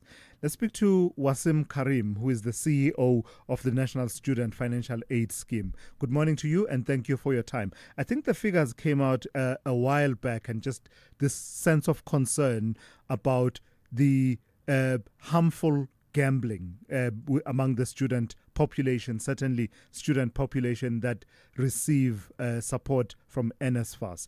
What is your quantification and understanding of the problem, the scale of the problem? Yeah, thanks, Thulasizwe. I think it's important to clarify that I think no significant research work has been undertaken, but that work is underway. But there have been a number of instances that have been reported to NSFAS about students utilizing their living allowances that are provided for means for them to be able to study, one for online gambling, but also we've also been having reported instances of alcohol and substance abuse. And I think this partnership was just a reflection of the fact that we couldn't leave that matter to be unaccounted for when reports of these incidents were coming to our attention. We couldn't just sit aside. Something needed to be done, and mechanisms needed to put in place to that we could provide requisite support to curb these kind of negative behaviors. Yeah. So what does this strategic partnership with the National Gambling Board entail, and how does it help you respond to these harms?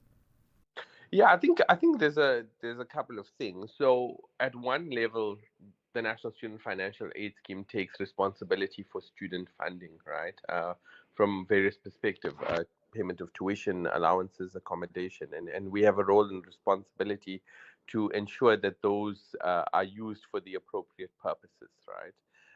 The National Gambling Board is the regulator for gambling in South Africa, and they've got a very specific responsibility. So I think this takes on board two perspectives. One is that there needs to be adequate education of young people to ensure that they know the harms that these kind of behaviors can cause, that they have appropriate knowledge of how their allowances are meant to be spent.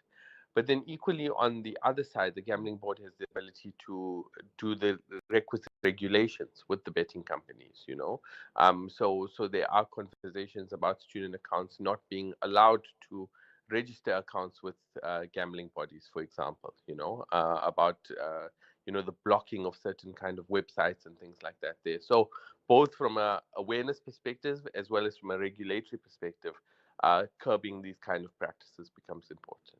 So from an awareness and financial literacy perspective, what does it entail in terms of you hitting the ground running? What will you be doing? Tell me about the actual work with students.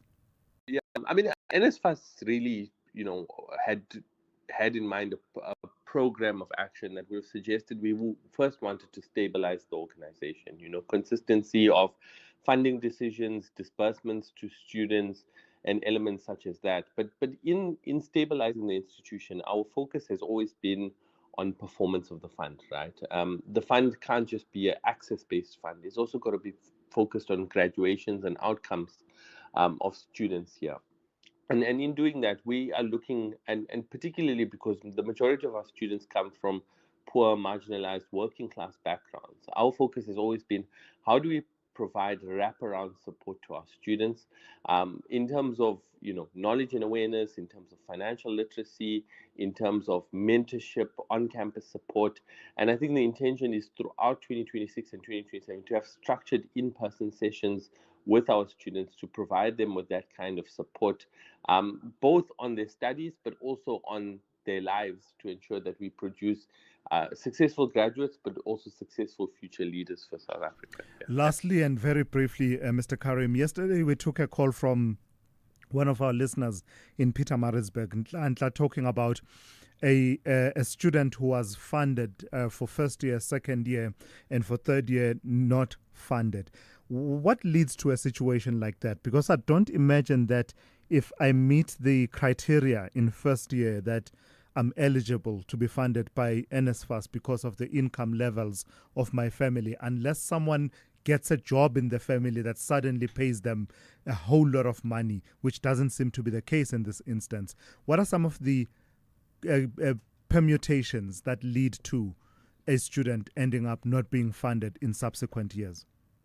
Yeah, that's a very good question, right? So NSFAS's position has always been that once a student is funded on financial eligibility, that student should never be defunded, right? So even if income levels of the household change, if at the time the decision was made, the income level was at a certain level, NSFAS must fund that student through to graduation here. Yeah, and the only reason a student would not be funded is if they don't meet the academic progression criteria to be funded here. What we mean by that is that students are required to pass a minimum number of modules to continue their funding into the next year. So that could be the only reason why a student did not meet the academic progression criteria. But even within that, if a student did not meet academic progression criteria, they do have a right of appeal. If they had medical issues or they had a traumatic event, those factors are considered in making a final decision about whether to continue funding. Yeah. All right, I've got to thank you for your time this morning. That's Wasim Karim, who is CEO of the National Student Financial Aid Scheme. Let's go straight to N. Musa, standing by with the latest news. I'm Thulasizwe Simelane. You've been briefed.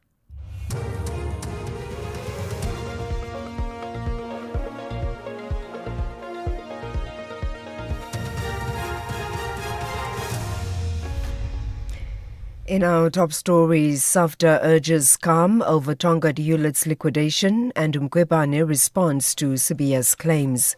Good morning.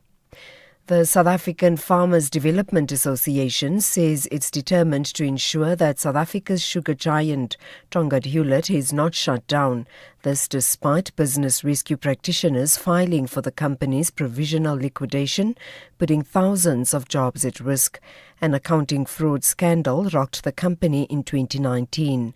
Tonga Hewlett processes nearly 30% of the country's sugar, with a production in KwaZulu-Natal worth billions of rand.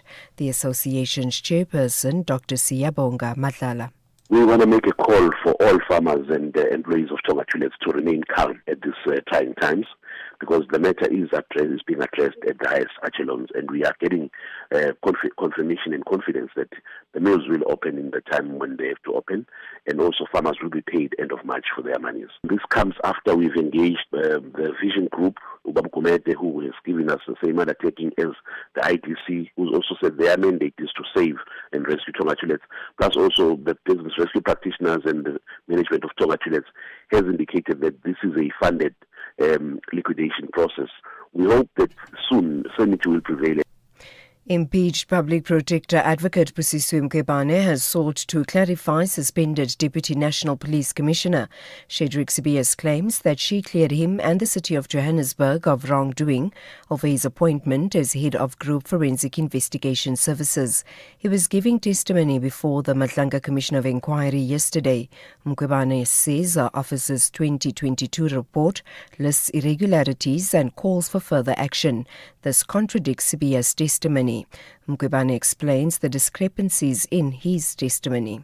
This report was taken on review, and the court even set it aside. So, firstly, the court set it aside, then it means that report is no longer, the very same one which he alleges he cleared him was no longer applicable, but further, we opened a perjury case because he lied to the public protector. Traffic authorities in Limpopo are yet to confirm the number of people killed when the bus they were travelling in overturned on the N1 North outside Louis Trichardt. The crash happened this morning. The affected stretch of the road has been closed. Investigations into the cause of the crash are underway. Residents of Vanderbijl Park, south of Johannesburg, are still struggling to come to terms with the loss of 14 learners in a crash involving a minibus taxi that was transporting them to school. The tragedy has taken a disturbing turn, with graphic images of traumatized learners being shared on social